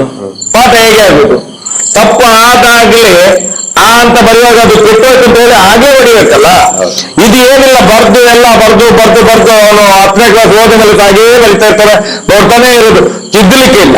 ಇದೇನಾಗಿದೆ ಅಂತ ಹೇಳಿದ್ರೆ ಅತ್ಯಾಚಾರ ಮಾಡ್ತಾನೆ ಇರೋದು, ಇಲ್ಲಿ ಸೆಟ್ಟಿಂಗ್ ನಡೀತಾನೆ ಇರೋದು, ಎಲ್ಲ ಕಡೆಯಲ್ಲಿ ಕೇಸು FIR ಆಗ್ಲಿಕ್ಕಿಲ್ಲ. ಈಗ ಉದಾಹರಣೆಗೆ ನೋಡಿ, ಮೊನ್ನೆ ಒಂದು ಈ ಬಡ್ಡಿ ದಂಧೆ ನೋಡಿ, ನಮ್ಮ ಕರ್ನಾಟಕದಲ್ಲಿ ಒಬ್ಬ ಚಂದ್ರಶೇಖರ್ ಆಲು ಅಂತ ಹೇಳಿ ಸುಸೈಡ್ ಮಾಡ್ಕೊಂಡ್ರು. ಅದರಲ್ಲಿ ಅಲ್ಲಿಯ ಎಸ್ ಪಿ ಅಂತ ಹೇಳಿದ್ರೆ ಸೇವಾ ಪ್ರತಿನಿಧಿ, ಬಿಸಿ ಅಂತ ಇನ್ನು ಡಿಸಿ ಅಂತ ಇಟ್ಕೊಳ್ತಾರೆ ಮುಂದೆ ಗೊತ್ತಿಲ್ಲ ಅದು. ಅಲ್ಲಿಯ ಎಸ್ ಪಿ ನಯನ ಅಂತ ಹೇಳಿ ಅವಳು ಬಂದು ಇವನಿಗೆ ಟಾರ್ಚರ್ ಮಾಡಿದ್ದಾಳೆ. ಅದರೊಳಗೆ ಇನ್ನೊಬ್ಬ ಖಾದರ್ ಅಂತ ಹೇಳಿ ಒಬ್ಬ ಇದ್ದ, ಅವನು ಕೂಡ ಆ ಯೋಜನೆ ಇದರಲ್ಲಿ ಒಬ್ಬ ಅಧಿಕಾರಿ ಇದ್ದವ. ಇಬ್ಬರು ಸೇರ್ಕೊಂಡು ಟಾರ್ಚರ್ ಕೊಟ್ಟಿದ್ದಾರೆ ಇವನಿಗೆ. ಇವನು ನಮ್ಮ ಹುಡುಗರ ಹತ್ರ ಎಲ್ಲ ಹೇಳಿದ್ದಾನೆ, ಯಾರು ಈ ಚಂದ್ರಶೇಖರ್ ಆಳು ಅಂತ ಹೇಳಿ. ಏನ್ ಹೇಳಿದ್ದಾನೆ, ಎಂತ ಮಾರೆ ನಂದು ಕಾಲು ಗ್ಯಾಂಗ್ರೀನ್ ಆಗಿದೆ, ಕೆಲಸ ಮಾಡ್ಲಿಕ್ಕೆ ಆಗ್ತಾ ಇಲ್ಲ, ಇವ್ರದೊಂದು ಸಾಲ ತಗೊಂಡಿದ್ದೇನೆ ಕಟ್ಲಿಕ್ಕೆ ಆಗ್ತಾ ಇಲ್ಲ, ಅವಳು ನಯನ ಮತ್ತು ಖಾದರ್ ಬಂದು ನಮ್ಗೆ ಸಿಕ್ಕಾಪಟ್ಟೆ ಟಾರ್ಚರ್ ಮಾಡ್ತಾ ಇದ್ದಾರೆ, ಬದುಕುದು ದುಸ್ತರಾಗಿದೆ ನಮ್ಗೆ ಅಂತ ಹೇಳಿದಾನೆ ಅವನು ನಮ್ಮ ಹುಡುಗರ ಹತ್ರ. ರಾತ್ರಿ 1 ಗಂಟೆಗೆ ನಯನನಿಗೆ 3 ಸಲ ಫೋನ್ ಮಾಡಿದ್ದಾನೆ ಅವನು. ರಾತ್ರಿ ಸೂಸೈಡ್ ಮಾಡ್ಕೊಳ್ಳುವ ರಾತ್ರಿ 3 ಸಲ 4 ಸಲ ಫೋನ್ ಮಾಡಿದ್ದಾನೆ ಅವನು. ಇವ್ರು ಫೋನೇ ತೆಗಿಲಿಲ್ಲ. ಬೆಳಿಗ್ಗೆ ಎದ್ದು ಅವನ ಹೆಂಡತಿಗೆ ಇವಳು ಫೋನ್ ಮಾಡ್ತಾಳೆ, ಯಾರು ನಯನ ಶೆಟ್ಟಿ ಎನ್ನು ಅವಳು ಫೋನ್ ಮಾಡ್ತಾಳೆ, ಗಂಡೆಯಲ್ಲಿದ್ದಾನೆ ನೋಡು ಅಂತೇಳಿ. ಗಂಡೆಯಲ್ಲಿದ್ದಾನೆ ನೋಡುವಾಗ ಅವಳು ಮನೆಯೊಳಗೆ ಹುಡುಕ್ತಾಳೆ, ಗಂಡ ಇಲ್ಲ. ಯಾಕೆ ಫೋನ್ ನೋಡುದು ಇವಳು ಬೆಳಿಗ್ಗೆ ಇಲ್ಲ ಅಂತ ಹೋಗಿ ನೋಡ್ತಾಳೆ, ಮನೆಯೊಳಗೆ ಇಲ್ಲ. ನೋಡುವಾಗ ಅಟ್ಟಿಯಲ್ಲಿ ನೇತಾಡ್ತಾ ಇದ್ದಾನೆ, ಗಂಡ ಸತ್ತು ಹೋಗಿದ್ದಾನೆ. ಅದನ್ನು ಏನ್ ಮಾಡಿದ್ರು ಗೊತ್ತಾ, ಅವನಿಗೆ ಕಾಲಿಗೆ ಗ್ಯಾಂಗ್ರೀನ್ ಆಗಿ ಹಾಗೆ ಸೂಸೈಡ್ ಮಾಡ್ಕೊಂಡಂತೇಳಿ ಅದನ್ನು ಇದು ಏನು ಬಡ್ಡಿ ಕಟ್ಟಲಿಲ್ಲ ಅಂತ ಹೇಳಿ ಟಾರ್ಚರ್ ಕೊಟ್ಟು ಸಾಯಿಸಿದ್ದೀವ್ರು, ಕಾಲಿಗೆ ಗ್ಯಾಂಗ್ರೀನ್ ಆಗಿದೆ ಅಂತ ಹೇಳಿ ಅಲ್ಲಿ ಅದನ್ನು ಮುಗಿಸಿಬಿಟ್ರು. ನಿನ್ನೆ ನೋಡಿ ಹರೀಶ್ ಪೂಜಾರಿ ಅಂತ ಹೇಳಿ ಎಲ್ಲಿ ನಮ್ಮ ಮುಂದೂರಿನಲ್ಲಿ ಬೆಳ್ತಂಗಡಿ, ಏನು ಅವನ ಹೆಂಡತಿ 3 ಲಕ್ಷ ಸಾಲ ತೆಗೆದಿದ್ದಾಳೆ, ತಗೊಂಡು ಅವನನ್ನು ಬಿಟ್ಟು ಅವಳು ಹೋಗಿದ್ದಾಳೆ ಎಲ್ಲೋ, ಗಂಡನನ್ನು ಬಿಟ್ಟು. ಸಾಲ ಏನು ತುಂಬಿಟ್ಟು SKDRDP ಅದೇನೋ ನಿಮ್ಗೆ ಪೂರ್ತಿ ಬರೋದಿಲ್ಲ, ಅದು ಧರ್ಮಸ್ಥಳ ಸಂಘ. ಮೊನ್ನೊಂದ್ಸಲ ಬಂದ ನಂತರ ಪುನಃ ಹೋಗಿದ್ದಾಳೆ. ಆ ತಿಥಿಗೂ ಕಾರಣ ನಿರ್ಮಲಾ ಸೀತಾರಾಮನ್ ಕೊಡಬೇಕಿತ್ತು. ನಾಳೆ ಬಂದ್ರೆ ಅವಳು ಆವತ್ತಿದ್ದು ಇವತ್ತಿಗೆಲ್ಲ ತಿಥಿಯ ಕಾರ್ಡು ನಿರ್ಮಲಾ ಸೀತಾರಾಮನ್ಗೆ ಕಳಿಸಿದ್ರೆ ಒಳ್ಳೇದದ್ದು. ನಾನು ಹೇಳಿದ ಕಡೆ ಅವನು ನಿನ್ನೆ ಬೆಳಿಗ್ಗೆ ಅಲ್ಲಿ ಯಾರು ಎಂತ ಭಾರತಿ ಬೆಳಿಗ್ಗೆ ಹೋಗಿ ನಿನ್ನ ಹೆಂಡತಿ ಸಾಲ ತೆಗೆದೆಲ್ಲ ಬಡ್ಡಿ ಕಟ್ಟು ಅಂತ ಹೇಳಿ ನಿನ್ನೆ ಬೊಬ್ಬೆ ಹೊಡೆದಿದ್ದಾಳೆ. ಬೊಬ್ಬೆ ಹೊಡೆದು ಲೆಫ್ಟ್ ರೈಟ್ ಮಾಡಿದ್ದಾನೆ. ಇವನು ಹೋಗಿದ್ದಾನೆ ಸೀದಾ ಪಾಯ್ಸನ್ ತಗೊಂಡು ಕೊಡ್ದು ಇಲ್ಲಿ ಸತ್ತಿದ್ದಾನೆ. ಸತ್ತ ತಕ್ಷಣ ಪ್ಲಾನ್ ಮಾಡಿದ್ದಾರೆ ಏನ್ ಗೊತ್ತಾ, ನಮ್ಗೆ ರಾತ್ರಿ 11 ಗಂಟೆಗೆ ಫೋನ್ ಬಂತು, ಮಹೇಶಣ್ಣ ಸಾಲ ಬಡ್ಡಿ ಬಂದೆ, ಇಲ್ಲೊಬ್ಬರನ್ನು ಬಲಿ ತಗೊಂಡು ಎಲ್ಲಿ ಮುಂಡೂರಲ್ಲಿ ಏನಾಯ್ತು, ಅವನು ಸತ್ತಿದ್ದಾನೆ, ಸುಸೈಡ್ ಮಾಡ್ಕೊಂಡದ್ದು. ಹೀಗೆ ಭಾರತೀಯ ಆಚಾರ್ಯ ಅಂತ ಹೇಳುವ ಅವಳು ಬಂದು ಟಾರ್ಚರ್ ಮಾಡಿದ್ದಾಳೆ. ಮತ್ತೆ ಅವಳ ಪಟಲ ಮೇಲೆ ಇತ್ತು ಧರ್ಮಸ್ಥಳ ಗ್ರಾಮಾಭಿವೃದ್ಧಿ ಯೋಜನೆ ಅವ್ರದ್ದು, ಅವನು ಸುಸೈಡ್ ಮಾಡ್ಕೊಂಡು ಸತ್ತು ಹೋಗಿದ್ದಾನೆ. ಈಗ ಏನ್ ಮಾಡ್ತಿದ್ದಾರೆ ಅಂತ ಹೇಳಿದ್ರೆ ಅವನಿಗೆ ಫಿಟ್ಸ್ ಆಗಿತ್ತು, ಬಾಯಲ್ಲೆಲ್ಲ ನೊರೆ ಬಂದಿದೆ, ಹಾಗಾಗಿ ಸತ್ತಿದ್ದಾನೆ ಅಂತ ಹೇಳಿ ಅದನ್ನು ಹೀಗೆ ಮಾಡುವ ಅಂತ ಹೇಳಿ ಪ್ಲಾನ್ ಮಾಡಿದ್ರು. ಅದಾಗ್ಲಿಲ್ಲ, ಅಲ್ಲಿ ನಡೀಲಿಲ್ಲ. ಮತ್ತು ಸ್ವಲ್ಪ ಹೊತ್ತ ಬೇರೆ ಪ್ಲಾನ್ ಆಯ್ತು, ಅವನು ಹಾರ್ಟ್ ಅಟ್ಯಾಕ್ ಆಗಿ ಸತ್ತದ್ದು ಅಂತ ಹೇಳಿ ಆಯ್ತು, ಅದು ನಡೀಲಿಲ್ಲ. ಲಾಸ್ಟಿಗೆ ಹೆಂಡತಿ ಬಿಟ್ಟು ಹೋದ್ಲು ಅಂತ ಹೇಳಿ ಸುಸೈಡ್ ಮಾಡ್ಕೊಂಡಿದ್ದಾನೆ ಅಂತ ಹೇಳಿ ಆ ಪ್ಲಾನ್ ಮಾಡಿದ್ರು, ಅದು ನಡೀಲಿಲ್ಲ. ಯಾಕಂತ ಹೇಳಿದ್ರೆ ಮಧ್ಯದಲ್ಲಿ ಎಣ್ಣೆ ಬಾಟ್ಲಿ ಸಿಕ್ಕಿತ್ತು ಪೊಯ್ದಲ್ಲಿದ್ದು. ಈಗೇನಾಗಿದೆ ಅಂತ ಹೇಳಿದ್ರೆ ಪೋಸ್ಟ್ ಮಾರ್ಟಮ್ ರಿಪೋರ್ಟ್ ಅಲ್ಲಿ ಬರುವಾಗ ಅದು ಆತ್ಮಹತ್ಯೆ ಅಂತ ಹೇಳಿ ಆಗಿದೆ. ಆತ್ಮಹತ್ಯೆ ಯಾಕೆ ಮಾಡ್ಕೊಂಡದ್ದು, ಇದೇ ಭಾರತೀಯ ಆಚಾರ್ಯ ಹೋಗಿ ಬೆದರಿಸಿದ್ರಿಂದ ಇದೇ ಬಡ್ಡಿ ದಂಡ ಇದೆ, ಬಡ್ಡಿ ಅಟ್ಯಾಕ್. ಅಲ್ಲ, ಇವತ್ತು ಕೂಡ ಮನೆಯವರು ಬಾಯಿ ಬಿಡ್ಲಿಕ್ಕೆ ತಯಾರಿಲ್ಲ, ಎದುರ್ತಾ ಇದ್ದಾರಂತೆ. ಅದು ಹೇಳ್ಬೇಡ, ಈಗ ಹೇಳ್ಬೇಡ. ಈಗ ಪ್ಲಾನ್ ಏನ್ ಮಾಡ್ತಿದ್ರು ಗೊತ್ತಾ, ಲಾಸ್ಟ್ ಎಂಡ್ ಪಾಯಿಂಟ್ ಏನ್ ಗೊತ್ತಾ, ಏನಿರ್ಬೋದು ಯೋಚನೆ, ಎಂತ ಪ್ಲಾನ್ ಸರ್ ನೀವು ಹೇಳ್ತೀರ. ನೀವು ಒಂದೊಂದ್ಸಲ ಒಂದೊಂದು ಪ್ಲಾನ್ ಹೇಳ್ತೀರಿ, ನಾನೊಂದು ಪ್ಲಾನ್ ಹೇಳ್ತೇನೆ. ಇವತ್ತು ಏನ್ ಪ್ಲಾನ್ ಬಂದಿದ್ದು ಗೊತ್ತಾ, ಸುಸೈಡ್ ಅಂತ ಆದ್ರೆ ನಿಮ್ದು ಇದ್ರಲ್ಲಿ ಇನ್ಶೂರೆನ್ಸ್ ಇದೆಲ್ಲ ಅದು ಸಿಗುದಿಲ್ಲ, ಮತ್ತೆಂತಂದ್ರೆ ಪ್ರೈಮ್ ಮಿನಿಸ್ಟರ್ ಇದೇನೋ ಸಿಗ್ತದೆ ಅದು ಸಿಗುವುದಿಲ್ಲ, ಇದನ್ನು ಸುಸೈಡ್ ಅಂತ ಹೇಳಿ ಆಗ್ಬಾರ್ದು, ಹಾರ್ಟ್ ಅಟ್ಯಾಕ್ ಅಂತ ಆದ್ರೆ ನಿಮ್ಗೆ ಸರ್ಕಾರದಿಂದ ದುಡ್ಡು ಬರ್ತದೆ, ಇದನ್ನ ಹಾಗೆ ಮುಗಿಸು ಅಂತ ಹೇಳಿ ಪ್ಲಾನ್ ಮಾಡ್ತಿದ್ದಾರಂತೆ. ಎಂತ ಸರ್, ಎಂತ ಈ ಧರ್ಮಸ್ಥಳ ಗ್ರಾಮಾಭಿವೃದ್ಧಿ ಯೋಜನೆ ಅಂತ ಹೇಳಿದ್ರೆ ಒಂದು ಜಡಂಭೂತ ಸರ್ ಇದು. ಇದರ ಒಂದು ಕರಾಳ ಒಂದು ವಿಕೃತ ಛಾಯೆ ಉಂಟಲ್ಲ, ಇಡೀ ಹಳ್ಳಿಗಳಲ್ಲಿ ಉಂಟಲ್ಲ, ಈ ಜನಸಾಮಾನ್ಯರನ್ನು ಕೊಲೆ ಮಾಡ್ತಿದೆ ಸರ್. ಇದೊಂದು ಎಂಡ್ ಆಗ್ಬೇಕಿತ್ತು ಸರ್. ನನ್ನ ಒಂದು ಏನು ತಿಳುವಳಿಕೆ ಇದೆ, ಈಗ ಇಷ್ಟೊಂದು ಕೂಗಿ ನಾವು ಮಾತಾಡಿ ಎಷ್ಟೊಂದು ವಿರೋಧ ಕಟ್ಕೊಂಡು ಮೈ ಮೇಲೆ ಕೇಸ್ ಹಾಕೊಂಡು, ಎಲ್ಲಕ್ಕಿಂತ ಹೆಚ್ಚು ಕೇಸು ಈ ಹೋರಾಟದಲ್ಲಿ ನೀವು ಹಾಕೊಂಡಿದ್ದೀರಿ. ಮಾತಾಡ್ಬೇಕಾದ್ರೆ ಸಾಕಷ್ಟು ಜನ ಬೈತಾರೆ, ಆದ್ರೂ ನಾವು ಕೂಗಿ ಕೂಗಿ ಹೇಳ್ತಾ ಇದೀವಿ. ಯಾಕೆ? ಜನರು ಎಚ್ಚೆತ್ಕೊಳ್ಳಿ ಅಂತ ಹೇಳಿ. ನನಗೆ ಬೇಸರ ಜನರ ಮೇಲೆ ಕೂಡ ಇದೆ. ಯಾಕಂತ ಹೇಳಿದ್ರೆ ಇಂಥವ್ರನ್ನ ಬೆಳೆಸೋದು ಜನಗಳೇ, ನಾವೇ ಇಂಥವ್ರನ್ನ ಬೆಳೆಸೋದು. ಜನ ಜಾಗೃತಿ ಆಗ್ಲಿಲ್ಲ ಅಂತ ಹೇಳಿದ್ರೆ ಇನ್ನೇನ್ ಮಾಡಿದ್ವಿ? ಸುಮ್ಮನೆ 50,000 1 ಲಕ್ಷಕ್ಕೆ ಅವ್ರಿಗೆ ಹೇಳ್ತಾ ಇದೀವಿ ಸಾಲ ತಗೋಬೇಡಿ, ನೇರವಾಗಿ ನೀವು ಬ್ಯಾಂಕಿನಿಂದಲೇ ಸಾಲ ತಗೊಳ್ಳಿ. ಈಗ ನೋಡಿ ಸಂಜೀವಿನಿ ಅಂತ ಯೋಜನೆ ಇದೆ, ಸ್ವಸಹಾಯ ಗುಂಪುಗಳಿಗೆ ಬ್ಯಾಂಕ್ಗಳು ಆಲ್ರೆಡಿ ಅದೇ ಗ್ರಾಮದಲ್ಲೇ ಕೊಟ್ಟಿದ್ದಾರೆ. ಯಾವ ಗ್ರಾಮದಲ್ಲಿ SKDRDP ಸ್ವಸಹಾಯ ಗುಂಪುಗಳಿದೆ ಅದೇ ಗ್ರಾಮದಲ್ಲಿ ಸಮಾನಾಂತರವಾಗಿ ಪ್ಯಾರಲಲ್ಲಿ ಅಲ್ಲಿ ಈ ಸಂಜೀವನಿ ಗುಂಪುಗಳಿಗೂ ಕೂಡ ಡೈರೆಕ್ಟ್ ಬ್ಯಾಂಕ್ ಇಂದ ಕೊಟ್ಟಿದ್ದಾರೆ. 8% 10% ಅಂತ ಸಿಗ್ತಾ ಇದೆ ಅವರಿಗೆ. ಸರಿಯಾಗಿ 3 ತಿಂಗಳಿಗೆ ಒಂದ್ಸರಿ ಕಟ್ಟಿದ್ರೆ ಬರೀ 4% ಅಲ್ಲಿ ಕಟ್ತಾ ಇದ್ದಾರೆ. ಜನಗಳಿಗೆ ಅರ್ಥ ಆಗಬೇಕು. ಜನಗಳಿಗೆ ಅರ್ಥ ಆಗಲಿಲ್ಲ ಅಂತ ಹೇಳಿದ್ರೆ ನಾನು ಹಳ್ಳಕ್ಕೆ ಬೀಳ್ತೀನಿ, ನಾನು ಮೋಸ ಹೋಗ್ತೀನಿ ಅನ್ನೋರ್ಗೆ ಇನ್ನೇನ್ ಮಾಡಕ್ಕಾಗತ್ತೆ? ನಾವು ಹೇಳ್ತೀವಿ ನೀವು ಜೀವ ಕಳ್ಕೊಳ್ಬೇಡಿ ಅಂತ ಹೇಳ್ತೀವಿ. ಅವಾಗ ನಾವು ನಮಗೆ ಬೇಸರ ಆಗುತ್ತೆ. ಪಾಪ ಯಾರಾದ್ರೂ ಹಿಂಗ್ ಸತ್ರೆ ಬೇಸರ ಆಗುತ್ತೆ. ಆದ್ರೆ ಜನಗಳು ಕೂಡ ಅರ್ಥ ಮಾಡ್ಕೋಬೇಕು, ಜನಗಳು ಜಾಗೃತರಾಗಬೇಕು. ನಾನು ಮೋಸ ಹೋಗಾಕ ನಾನು ರೆಡಿ ಇದ್ದೀನಿ, ನಿಮ್ದೇನು ಅಂತ ಕೇಳಿದ್ರೆ ಅದೇ ಮಾಡ್ತಾ ಇರ್ತೀವಿ ಸರ್. ನೋಡಿ, ನಾವು ಹೇಳೋದು ಅದನ್ನೇ ಸರ್. ಈಗ 12 ವರ್ಷದಿಂದ ಪದೇ ಪದೇ ಹೇಳುದಿದೆ, ಅಪ್ಪ ನೆಟ್ಟ ಆಳದ ಮರಕ್ಕೆ ನಾವು ನೇತಾಡುವುದಲ್ಲ. ಇವತ್ತು ನಮ್ಮ ಅಪ್ಪ ಮಾಡಿದ ತಪ್ಪು ಯಾರನ್ನು ಮಂಜುನಾಥ, ನಡೆದಾಡುವ ಮಂಜುನಾಥ, ಮಾತನಾಡುವ ಮಂಜುನಾಥ ಅಂತ ಹೇಳಿ ನಮ್ಮನ್ನು ವಂಚನೆ ಮಾಡಿ ಇವತ್ತು ನಮ್ಮ ಈ ದುಸ್ಥಿತಿಗೆ ಕಾರಣ. ಇವತ್ತು ನಾವು ಮಾಡಿದ ತಪ್ಪು ನಾಳೆ ನಮ್ಮ ಮಕ್ಕಳಿಗೆ ಬರಬಾರ್ದು, ಇವತ್ತು ನಾವು ಮಾಡಿದ ತಪ್ಪು ನಾಳೆ ನಮ್ಮ ಮಕ್ಕಳಿಗೆ ಬರಬಾರ್ದು ಅನ್ನುವಂತ ನೋವು ಆ ಕೊರಗು ನಮ್ಮ ಹತ್ರ ಇರುವಂತದ್ದು. ನಾವು ಇವತ್ತಿರ್ತೇವೆ, ನಾಳೆ ಈಗ ಇಲ್ಲಿಂದ ಎದ್ದ ಮೇಲೆ ನಾವು ಇರ್ಲಿಕ್ಕಿಲ್ಲ. ಯಾಕಂತ ಹೇಳಿದ್ರೆ ಆ ಮಹಾದೇವನ ಕೊಡುವವನು ಅವನು, ಆ ಬ್ರಹ್ಮ ಸೃಷ್ಟಿಕರ್ತ. ಆದ್ರೆ ಹೇಳುವಂಥದ್ದು ನಾವು ಇಷ್ಟು ಕಿರ್ಚಾಡಿದ್ರು ಪರಿಚಾಡಿದ್ರು ಇನ್ನೂ ಸಮಾಜಕ್ಕೆ ನಿಮ್ಗೆ ಸತ್ಯದ ಅರಿವು ಆಗ್ತಾ ಇಲ್ಲ ಅಂತ ಹೇಳಿದ್ರೆ ಇನ್ನು ಇದಕ್ಕೆ ಉತ್ತರ ಕೊಡುವವನ ಮಂಜುನಾಥ ಸ್ವಾಮಿ ಅಣ್ಣಪ್ಪ ದೇವರು. ನಾವು ಏನು ಮಾಡ್ಲಿಕ್ಕೆ ಆಗುದಿಲ್ಲ. ನಾವು ಸತ್ಯವನ್ನು ತೆರೆದು ನಿಮ್ಮ ಮುಂದೆ ಇರ್ಬೋದು, ಸತ್ಯವನ್ನು. ಆ ಸತ್ಯದ ಹೋರಾಟದಿಂದಾಗಿ ನಾವು ಇಲ್ಲಿ ತನಕ 12 ವರ್ಷದಿಂದ, ನಾನು ಹೇಳೋದು ಸೌಜನ್ಯದ ಹೋರಾಟ ಸರ್ ಇದು. 12 ವರ್ಷದಿಂದ ನಾನು 25 ವರ್ಷದಿಂದ ಅವರನ್ನು ಎದುರಾಕೊಂಡಿದ್ದೇನೆ. 25 ವರ್ಷಗಳಿಂದ ತಾಕತ್ತಿದ್ರೆ ಬನ್ನಿ ಅಂತೇಳಿ ನಾವು ಸತ್ಯವೇ ಮಾತಾಡೋದು, ಸತ್ಯವನ್ನೇ ಪ್ರತಿಪಾದನೆ ಮಾಡೋದು ಅಂತೇಳಿ, ಬಿಡುವುದಿಲ್ಲ ನಿಮ್ಮನ್ನು ಅಂತೇಳಿ.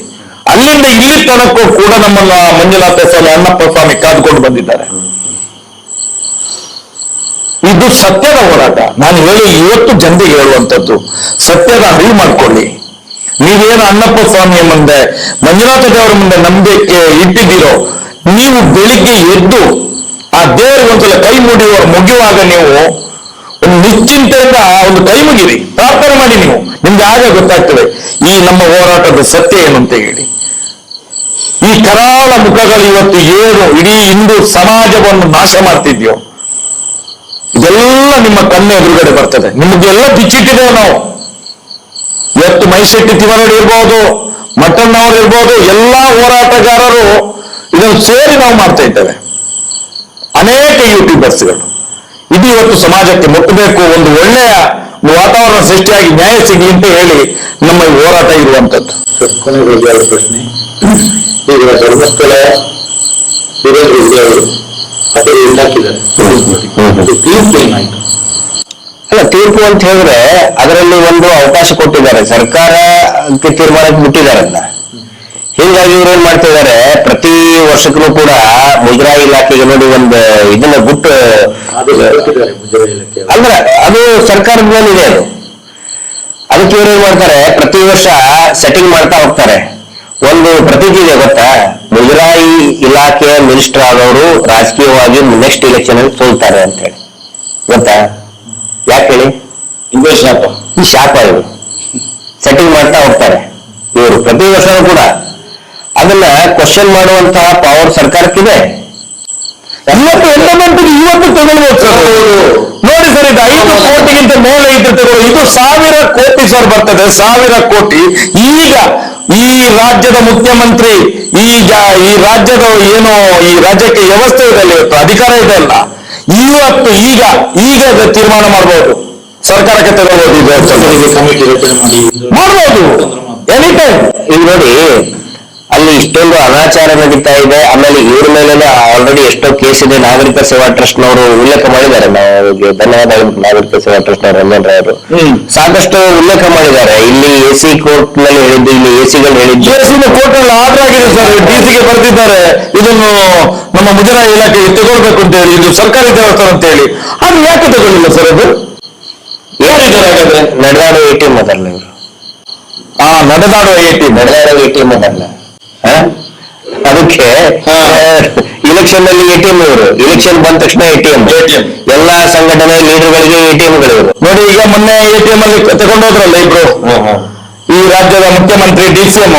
ಈಗ ಅವ್ರದ್ದು ATM ಹೇಗೆ ಮಾರ್ಗದಲ್ಲಿ ನಡೀತಿದೆ ನೋಡಿ. 3 ಪಾರ್ಟಿದ್ದು ಯಾರ್ಯಾರು ಸೌಜನ್ಯಾಳ ನ್ಯಾಯಕ್ಕೆ ಅಡ್ಡಿ ಬಂದಿದ್ದಾರೆ ಅವರೆಲ್ಲರೂ ಕೂಡ ನೆಲ ಕಚ್ಚಿದ್ದಾರೆ. ಇದು ಈ ರಾಜ್ಯದ ಜನ ಅರ್ಥ ಮಾಡಬೇಕು. ಮಂಜುನಾಥನ ಶಾಪ. ಸಂಚಾರಿ ಸ್ಟುಡಿಯೋ ಮುಖಾಂತರ ನಾನು ಹೇಳ್ತಾ ಇದ್ದೀನಿ, ಯಾರ್ಯಾರು ಈ ನ್ಯಾಯದ ಹೋರಾಟಕ್ಕೆ, ಸೌಜನ್ಯಾಳ ನ್ಯಾಯಕ್ಕೆ ವಿರುದ್ಧವಾಗಿ ಆ ಅತ್ಯಾಚಾರಿಗಳ ಪರವಾಗಿ ನಿಂತ್ಕೊಂಡು ಆ ಬೀಡಿನ ಮನೆಗೆ ಹೋಗಿ ಅವ್ರ ಕಡೆ ಸನ್ಮಾನ ತಗೊಂಡು ಶಾಲ್ ಹಾಕಿಸ್ಕೊಂಡು ಬಂದ್ರು, ಅವರೆಲ್ಲಾ ನೆಲ ಸಮ ಆಗ್ತಾ ಇದ್ದಾರೆ. ಅವನತಿ ಇನ್ನು ಮುಂದಕ್ಕೆ ಆದಷ್ಟು ಬೇಗ 12 ವರ್ಷ ದಾಟಿತ್ತು ಆ ಮಗುವಿನ ಒಂದು ಆತ್ಮಹತ್ಯೆ ಇದಾಗಿ, ಹತ್ಯೆ ಆಗಿ, ಆತ್ಮದ ಹತ್ಯೆ ಆಗಿ. ಇನ್ನು ಮುಂದೆ ಫಾಸ್ಟ್ ಅದು ಸಿಗುವಂತದ್ದು ಖಂಡಿತ ಆಗ್ತದೆ. ಅದು ಈಗ ನಿರ್ಮಲಾ ಸೀತಾರಾಮನ್ ಅವರು ಬಂದಿದ್ದಾರೆ ಲಾಭಾಂಶ ವಿತರಣೆಗೆ.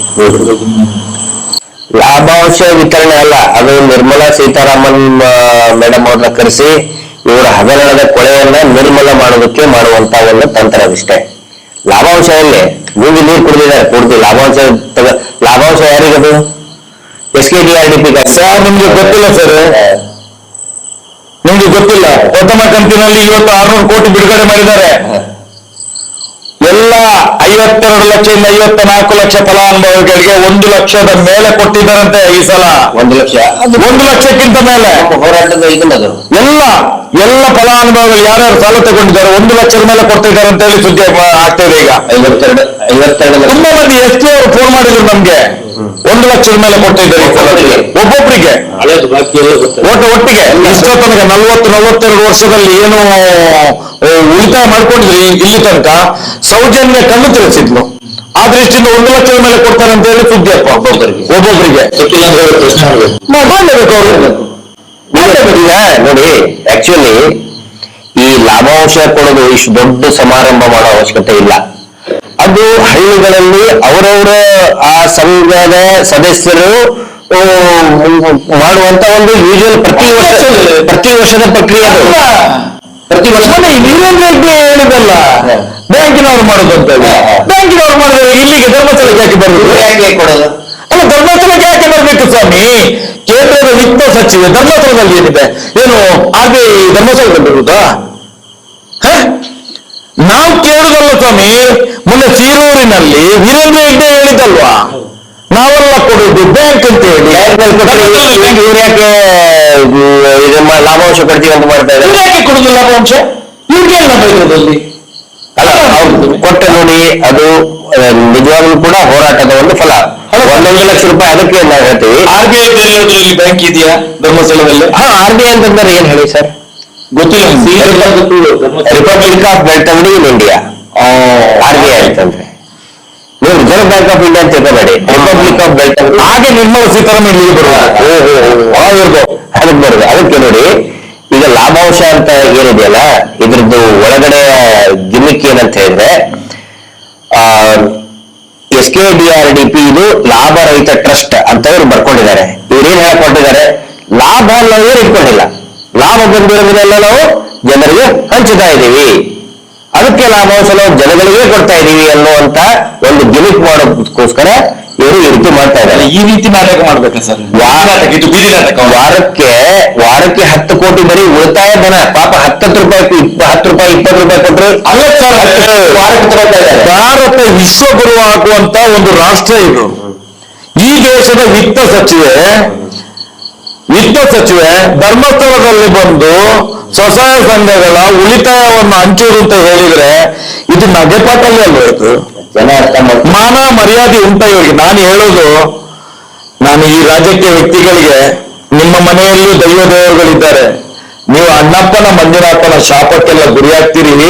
ನೀವು ಇಂಥ ಫ್ರಾಡ್ಗಳನ್ನು ಬಚಾವ್ ಮಾಡ್ಲಿಕ್ಕೆ ಇಲ್ಲಿ ಬಂದು ಅಡ್ವರ್ಟೈಸ್ಮೆಂಟ್ ಕೊಡ್ಬೇಡಿ. ನೀವು ಏನು ನಾವು ಹಂಚುತ್ತಿದ್ದವು ನಮ್ಮ ಬಡವರ ರಕ್ತವನ್ನು ಹಂಚುವುದು. ನೀವು ಬಡವರ ರಕ್ತವನ್ನು ಸರ್ಕಾರದಿಂದ ಸಬ್ಸಿಡಿ ಬರುವುದಿಲ್ಲ, ಧರ್ಮಸ್ಥಳ ಸಂಘಕ್ಕೆ ಸಿಗೋದಿಲ್ಲ ಅಂತ ಹೇಳ್ತಾರೆ. ಮತ್ತೆ ಸರ್ಕಾರಿ ಅಧಿಕಾರಿಗಳನ್ನು ಕರೆಸಿ ರಾಜವಂಶ ಅಂತ ಕೊಡ್ತಾರೆ. ಎದುರ್ಬೋದು ಆರೋಪಗಳನ್ನು ಮುಚ್ಚಲಿಕ್ಕೆ ಸ್ವಾಮಿ ಇದು ನಾಟಕ. ಇದು ಸಬ್ಸಿಡಿ ಬರುವುದಿಲ್ಲ ಅಂತ ಹೆಂಗ್ ಹೇಳ್ತಾರೆ? NRLM ವೆಬ್ಸೈಟ್ ನಲ್ಲೇ ಇದೆ. NRLM ವೆಬ್ಸೈಟ್ ನಲ್ಲಿ, ಆನಂತರ RBI ಮಾಸ್ಟರ್ ಸರ್ಕ್ಯುಲೇಷನ್ ನಲ್ಲಿನೇ ಇದೆ. ಇವೆಲ್ಲ ತೆಪ್ಪೆ ಹೆಚ್ಚಾಗಿ ಮಾಡೋ ಕಾರ್ಯಕ್ರಮ ಇವೆಲ್ಲ. ನಾನು ಒಂದು ಹೇಳ್ತೇನೆ ಸರ್, ಧರ್ಮಸ್ಥಳ ಅನ್ನುವಂಥದ್ದು ಪ್ರೈವೇಟ್ ಅವ್ರದ್ದು. ಈ ಸರ್ಕಾರಿ ಒಂದು ಸಾರ್ವಜನಿಕ ಒಂದು ಜನಪ್ರತಿನಿಧಿಗಳು, ಸರ್ಕಾರಿ ಅಧಿಕಾರಿಗಳು ಬಂದು ಇಲ್ಲಿ ಏನು ಮಾಡ್ಲಿಕ್ಕೆ ಅಂತವ್ರು ಇದಂತ ಇದು ಏನ್ ಸರ್? ಇದು ಎಲ್ಲ ತಗೊಂಡಿದ್ದಾರೆ ಅವರು. ನಿಮ್ಗೆಲ್ಲ ಗೊತ್ತಾಗ್ತದೆ. ಸರ್, ರಿಜಿಸ್ಟರ್ ಆಗಿದೆ. ಅವ್ರಿಗೆಲ್ಲ ಈಗ ಸಬ್ಸಿಡಿ ಹಣ ಅವರ ನೋಡಿ,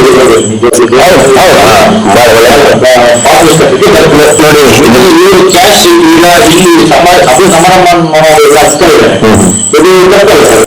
ಎಲ್ಲರೆಲ್ಲ ಮಾಡೋ ಉದ್ದೇಶ ಏನು ಅಂತ ಹೇಳಿದ್ರೆ, ಮುಂಚೆ JNRM ಜವಾಹರ್ಲಾಲ್ ನೆಹರು ಕಾಂಗ್ರೆಸ್ ಇದ್ದಾಗ JNRM ಯೋಜನೆ ಅಂತ ಇತ್ತು. ಅವಾಗ ಏನೋ ಒಂದು ಅವ್ಯವಹಾರ ನಡೀತಾ ಇತ್ತು ಅಂತ ಹೇಳಿದ್ರೆ, ಈ ಕಾಂಟ್ರಾಕ್ಟರ್ಸ್ ಇರ್ತಾರಲ್ಲ, ಕಾಂಟ್ರಾಕ್ಟರ್ಸ್ ಎಲ್ಲಾರ್ದು ID ಕಾರ್ಡ್ ತಗೊಂಡು, ಈ ಕೂಲಿ ಕೆಲಸ ಮಾಡೋರು ID ಕಾರ್ಡ್ ತಗೊಂಡು ಅವ್ರು ಬಿಲ್ ಕ್ಲೇಮ್ ಮಾಡ್ತಿದ್ರು. ಅಂದ್ರೆ ಕಾಂಟ್ರಾಕ್ಟರ್ಸ್ ಮಿಡಲ್ ಮ್ಯಾನ್, ದಲಾಲಿಯಾಗಿ ಇದ್ದಾರೆ.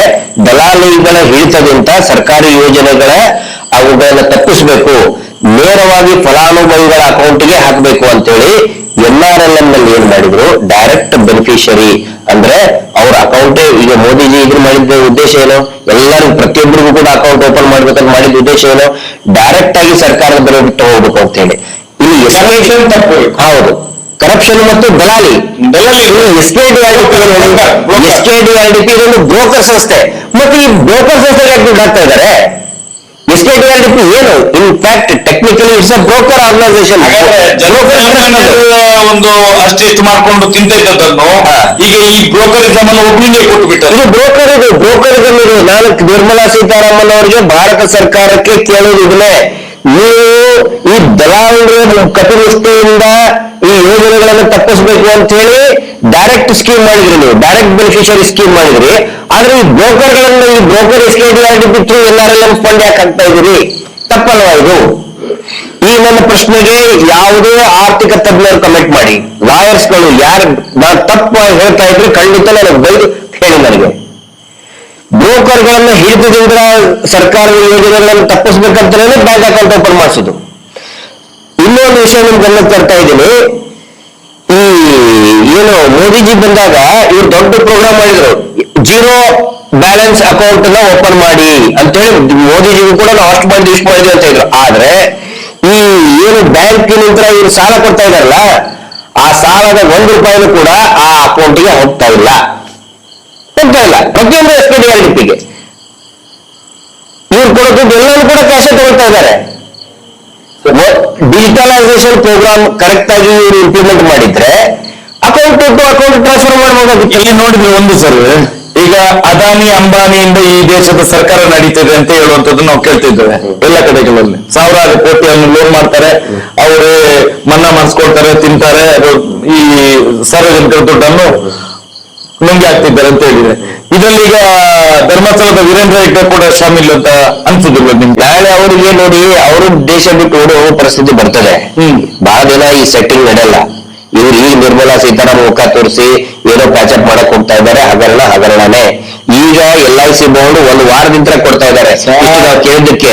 ಆದ್ರೆ ಹಗರಣ ಮುಚ್ಚಾಕಕ್ ಆಗಲ್ಲ. ನಾವು ಅಲ್ಲಿ ಗುಗ್ಗುಗಳು ನಮ್ಗೆ ಕಾಣ್ತಿರುವಂತದ್ದು ಲಕ್ಷಾಂತರ ಕೋಟಿಯ ಹಗರಣ. ಇದು ಲಕ್ಷಾಂತರ ಕೋಟಿ ಹಗರಣ. ಇದು 1-2 ಪೈಸೆ ಅಲ್ಲ, ಲಕ್ಷಾಂತರ ಕೋಟಿ ಹಗರಣ. ಎಚ್ಚೆತ್ಕೊಳ್ಳಿ, ಈ ದೇಶದ ಇಂಟೆಲಿಜೆನ್ಸ್ ಎಚ್ಚೆತ್ಕೊಳ್ಳಿ, ಈ ದೇಶದ ED ಎಚ್ಚೆತ್ಕೊಳ್ಳಿ, ಈ ದೇಶದ ಕಾರ್ಯಾಂಗ ಎಚ್ಚೆತ್ಕೊಳ್ಳಿ.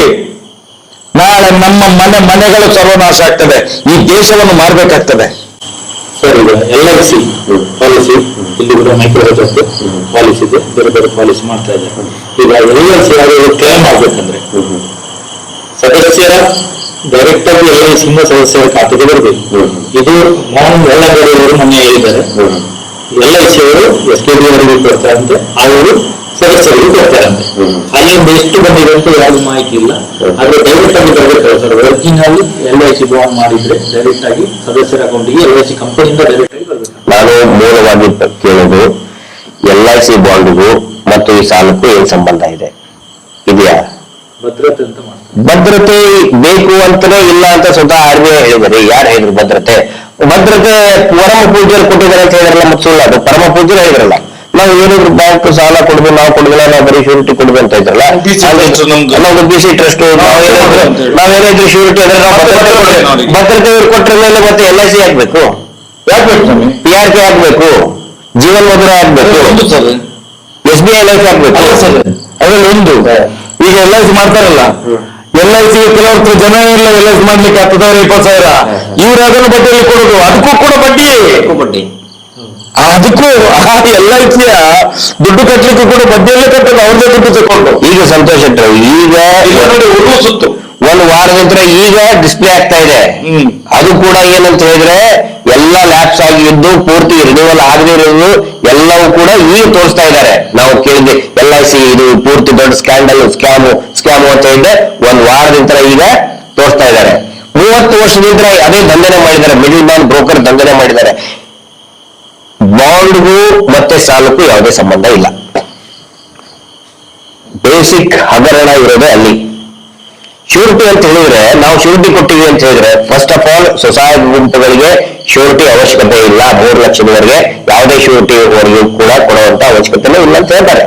ಆಮೇಲೆ ನಂತರ 10 ಲಕ್ಷದವರೆಗೂ ಕೂಡ ಪ್ರಾಂಪ್ಟ್ ಆಗಿ ಅವರು ರಿಪೇರ್ ಮಾಡಿದ್ರೆ 10 ಲಕ್ಷದವರೆಗೂ ಕೂಡ ಶ್ಯೂರಿಟಿ ಅವಶ್ಯಕತೆ ಇಲ್ಲ ಅಂತಾನೆ ಹೇಳ್ತಾರೆ. ಮತ್ತೆ ಇವ್ರು ಯಾರು ಬಾಂಡ್ ಮಾಡ್ಕೊಳಕ್ಕೆ? ಅದು ಕೂಡ LIC ಮಾಡಿದ್ರು ಕೂಡ ಒಂದು ಪಾಪ ನೋಡಿ ಇವ್ರಿಗಿಂತ ಇದು ಕಾನೂನು ಬಾಹಿರ ಸರ್. ಸಾವಿರಾರು ಜನ LIC ಏಜೆಂಟ್ ಇದ್ದಾರೆ, ಅವ್ರು ಉದ್ಯೋಗ ಕಸ್ಕೊಂಡ್ರಲ್ಲ, ಇವರು ಹೊಟ್ಟೆ ಹೊಡೆದಲ್ಲ ಪಾಪ. LIC ಏಜೆಂಟ್ಗಳು ಸರ್ ಸುಮಾರು ಜನ ಮಾಡ್ತಾರೆ. ಮಿಡಲ್ ಕ್ಲಾಸ್ ಪಾಪ ಕಿರಾಣಿ ಅಂಗಡಿಯವರು ರಿಟೈರ್ಡ್ ಎಂಪ್ಲಾಯಿಗಳು LIC ಏಜೆಂಟ್ ಆಗಿ ಕೆಲಸ ಮಾಡ್ತಿರ್ತಾರೆ. ಅವ್ರು ಹೊಟ್ಟೆ ಹೊಡೆದವಲ್ಲ ಇವರು ಎಲ್ಲೆಲ್ಲಿ ಇರ್ತಾರೆ. ಯಾರ್ಯಾರು ಪಾಪ ಸಣ್ಣ ಜನಗಳ ಹೊಟ್ಟೆ ಹೊಡೆದೇ ಇವರು SKDRDP ಟ್ರಸ್ಟ್, ಫ್ಯಾಮಿಲಿ ಟ್ರಸ್ಟ್, ಲಾಭರಹಿತ ಟ್ರಸ್ಟ್ ಇವರು ಲಾಭರಹಿತ ಟ್ರಸ್ಟ್ ಆದ್ರೆ LIC ಏಜೆನ್ಸಿ ಯಾಕೆ ಮಾಡ್ತಾರೆ? ಇವರು ಆದ್ರೆ ಬ್ರೋಕರೇಜ್ ಕೆಲಸ ಯಾಕೆ ಮಾಡ್ತಾರೆ? ಇಲ್ಲಿ ಸರ್ ನಮ್ಗೆ ಲೋಕಲ್ 40% ಕಮಿಷನ್ ಇದೆ. SBI ಲೈಫ್ ಇನ್ಶೂರೆನ್ಸ್ ತಗೋಬೇಡಿ, 40% ಕಮಿಷನ್ ಇವ್ರು ತಿಂತಾ ಇದ್ದಾರೆ. ದುಡ್ಡು ಕಟ್ಟೋದು ಜನ, ಕಮಿಷನ್ ತಿಂತಾ ಇರೋದು ಇವರೇನು ರೆಗ್ಯುಲೇಟ್ ಟ್ರಸ್ಟ್ ಅಲ್ಲ ಸರ್. ಇಲ್ಲಿ ಕೆಲವು ಫೈನಾನ್ಸ್ಗಳಿದ್ದಾವೆ, 5ರಿಂದ 10 ಲಕ್ಷ ಹೊರಗಡೆ ಬಿಡುವಂಥದ್ದು. ಅದಕ್ಕೆ RBI ಪರ್ಮಿಷನ್ ಬೇಕು. 5ರಿಂದ 10 ಲಕ್ಷ ಹೊರಗಡೆ ಬಿಡುವುದು, ಅವನ 8 ಮಕ್ಕಳ ಜೀವನಕ್ಕೋಸ್ಕರ 10 ಲಕ್ಷದಲ್ಲಿ ಬಿಡುವಂಥದ್ದು. ಇದು ಅದೆಲ್ಲ ಬರ್ತದೆ. LICದು ಈ ಇನ್ಶೂರೆನ್ಸ್ ಬರೀ ಎಷ್ಟು 69 ರೂಪಾಯಿ ವರ್ಷಕ್ಕಿದೆ ರಿನ್ಯೂವಲ್ಗೆ. ಇವರು ಪ್ರತಿ ವರ್ಷ 10,000 12,000 ಕಟ್ಟಿಸ್ಕೊತಾರೆ. ಯಾರು ಹೇಳೋರಿಲ್ಲ ಕೇಳೋರಿಲ್ಲ. ಈಗ ಸ್ಟಾಪ್ ಮಾಡ್ತಾ ಇದ್ದಾರೆ ಅದನ್ನ ಜನಗಳು. ಸರ್ ಈಗ ಮನೆಗೆ ಬಂದು ರೇಟ್ ಮಾಡ್ತಾ ಇದೆ, ಮನೆ ಬರೋದಿಲ್ಲ. ಈಗ ಸಂಘದಲ್ಲಿ ಸದಸ್ಯರು ಈಗ ತುಂಬಾ ಜನ ಸಾಲ ಕಟ್ಟೋದು ನಿಲ್ಲಿಸಿದ್ದಾರೆ, ಪ್ರಶ್ನೆ ಮಾಡ್ತಾ ಇದ್ದಾರೆ. ಈಗ ಗೊತ್ತಾಗಿ ನೋಡ್ತಾ ಇದ್ರು. ಈಗ ಮನೆಗೆ ಬಂದ್ರೆ ಇಲ್ಲಾಂದ್ರೆ ಈ SKDRDP ಜನಗಳು ಏನೇನು ಪ್ರಶ್ನೆಗಳನ್ನು ಕೇಳಬೇಕು ಅಂತ. ಒಂದದ್ದು ಬ್ಯಾಂಕ್ ಪಾಸ್ಬುಕ್ ಇವ್ರದ್ದು ಉದ್ರಿದ್ದು ಇವ್ರದ್ದು ನೋಡ್ಬೇಕಲ್ಲ. ಸಂಘದ ಅಂದ್ರೆ ಸಂಘದ CC ಬ್ಯಾಂಕಿನಿಂದ ಕೊಡ್ತಕ್ಕಂತ ಪಾಸ್ಬುಕ್. ನಾನು ಹೇಳ್ತಾ ಇರೋದು ಗಿರೀಶ್ ಮಟ್ಟನ್ ಅವ್ರ ಮಹೇಶ್ ತಿಂಗಳು ಹೇಳೋದಲ್ಲ, RBI ಹೇಳಿದೆ. ಬ್ಯಾಂಕ್ಸ್ ಪಾಸ್ಬುಕ್ ಇಶ್ಯೂ ಮಾಡಬೇಕು SHG ಗುಂಪುಗಳಿಗೆ, ಇವ್ರಿಗೆ ಬ್ಯಾಂಕ್ ಪಾಸ್ಬುಕ್ ಕೊಡಂತೇಳಿ. ಆನಂತರ ಬ್ಯಾಂಕ್ ಸ್ಟೇಟ್ಮೆಂಟ್ ಯಾಕಂತ ಹೇಳಿದ್ರೆ, ಆ ಸ್ಟೇಟ್ಮೆಂಟ್ ತಗೊಂಡು ಅದೇ ಬ್ಯಾಂಕಿಗೆ ಇವ್ರು ಹೋದ್ರೆ, ಸಂಘದ ಸದಸ್ಯರು ಹೋದ್ರೆ, ಇವ್ರದ್ದು ಕರೆಕ್ಟ್ ಆಗಿ ರಿಪೇಮೆಂಟ್ ಆಗಿದ್ರೆ, ಸ್ಟ್ರೆಂತ್ ಇತ್ತಂತ ಹೇಳಿದ್ರೆ 5 ಲಕ್ಷದವರೆಗೆ ವಿದೌಟ್ ಶೋರ್ಟಿಂಗ್ ಆ ಬ್ಯಾಂಕ್ ಕೊಡ್ತವೆ. IT ರಿಟರ್ನ್ ಮಾಡುವ ಹೌದು, ಸಂಘಕ್ಕೆ ಮತ್ತು ಇಂಡಿವಿಜುವಲ್ ಜನಕ್ಕೂ ಕೂಡ ಕೊಡ್ತಾರೆ, ಖಂಡಿತ ಕೊಡ್ತಾರೆ. ಆ ನಂತರ ಆ ಸ್ಟೇಟ್ಮೆಂಟ್ ಬ್ಯಾಂಕ್ ಸ್ಟೇಟ್ಮೆಂಟ್ ಇದ್ರೆ ನಾಳೆ IT ರಿಟರ್ನ್ಸ್ ಏನಾದ್ರು ಇದ್ರೆ ಪಾಪ ಈಗ ಕೆಲವೊಬ್ಬರಿಗೆ IT ರಿಟರ್ನ್ಸ್ ಕಟ್ಟಬೇಕಾಗಿರ್ತದೆ. ನೋಟ್ಬುಕ್ ತೋರಿಸಿದ್ರೆ IT ದವರು ತಗೋತಾರ ನೋಟ್ಬುಕ್ ಅಲ್ಲ. ಅದಕ್ಕೆ ಬ್ಯಾಂಕ್ ಸ್ಟೇಟ್ಮೆಂಟ್ ಬೇಕು ಅಂತ ಹೇಳಿ. ಒಂದೊಂದು ಪಾಸ್ಬುಕ್ ಇನ್ನೊಂದು ಬ್ಯಾಂಕ್ ಸ್ಟೇಟ್ಮೆಂಟ್, ಆನಂತರ PRK bond original policy number ತಗೊಂಡು ಆ LIC ವೆಬ್ಸೈಟ್ ನಲ್ಲಿ ಎಂಟ್ರಿ ಮಾಡ್ಬೇಕು ಇವರು. ರಿನ್ಯೂ ಎಲ್ಲ ಆಗಿದೆ, ಯಾಕಂದ್ರೆ ಇವರು ತಗೊಂಡಿದ್ದಾರೆ 10,000, ಆಕ್ಚುಲಿ ಇರೋದು 69, 70, 80 ಇಷ್ಟಿದೆ ಸರ್. 10,000 ರೂಪಾಯಿ ತಗೊಂಡಿದ್ದಾರೆ. ಆ ಪಾಲಿಸಿ ನಂಬರ್ ನ ವೆಬ್ಸೈಟ್ ಅಲ್ಲಿ ಎಂಟ್ರಿ ಮಾಡಿ. SBI ಲೈಫ್ ಇದ್ರೆ SBI ಆನ್ಲೈನ್ ಬರ್ತದೆ, ಏನು ಇವ್ರ ಕಡೆ ಹೋಗಿ ತಗೋಬೇಕಾಗಿಲ್ಲ, ಆನ್ಲೈನ್ ನಲ್ಲಿನೂ ಚೆಕ್ ಮಾಡ್ಬೋದು ಕುತ್ಕೊಂಡು. SBI ಲೈಫ್ ಇದ್ರೆ SBI ಲೈಫ್, LIC ಇದ್ರೆ LIC, ಬೇರೆ ಬೇರೆ ಕಂಪ್ನಿ. SKDRDP ಇದು ಬ್ಯಾಂಕು ಅಲ್ಲ, ಅಥವಾ ಇದು LIC ಕಂಪನಿನೂ ಅಲ್ಲ, ಇದೊಂದು ಬ್ರೋಕರ್ ಕಂಪನಿ. ಇದು ಜನಗಳಿಗೆ ಗೊತ್ತಿರಬೇಕು. ಅದಕ್ಕೆ ಏನ್ ಮಾಡ್ಬೇಕು, ಆ ಪಾಲಿಸಿ ನಂಬರ್ ನ ಆನ್ಲೈನ್ ಅಲ್ಲಿ ಚೆಕ್ ಮಾಡ್ಬೇಕು, ಎಂಟ್ರಿ ಇದೆಯಾ. ಈಗ ರವೀಂದ್ರ ಶೆಟ್ಟಿ ಆ ಪಾಲಿಸಿ ನಂಬರ್ ಎಂಟ್ರಿ ಮಾಡಿದ್ರೆ ಅದ್ರಲ್ಲಿ ಬರ್ತದೆ, ಬರ್ಬೇಕದು. ಬರ್ಲಿಲ್ಲ ಅಂತಂದ್ರೆ ದುಡ್ಡು ನಿಮಗೆ ತಗೊಂಡಿದ್ದಾರೆ, ಅದೆಲ್ಲಿದೆ ಅಂತ ಕೇಳಿ.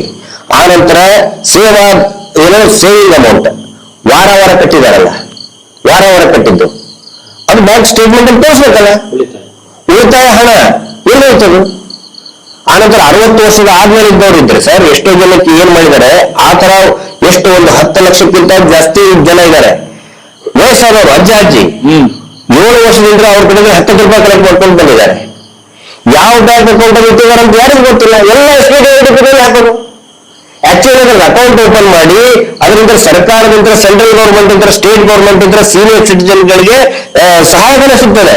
ಇವರು ಅದಕ್ಕೆ ಅಜ್ಜಿ ಊರುಗಳು ಸರ್, ಅದು ಆರ್ಥಿಕವಾದಂತ ಊರುಗಳು. ಪಾಪ ಅವರು ಮಗ ಕೊಟ್ಟಿದ್ದು ಅಥವಾ ಇವ್ರ ಕಾರ್ಡ್ ಇಟ್ಕೊಂಡಿದ್ದೇನೋ 10 ರೂಪಾಯಿ ಕೊಟ್ಟಿರ್ತಾರೆ.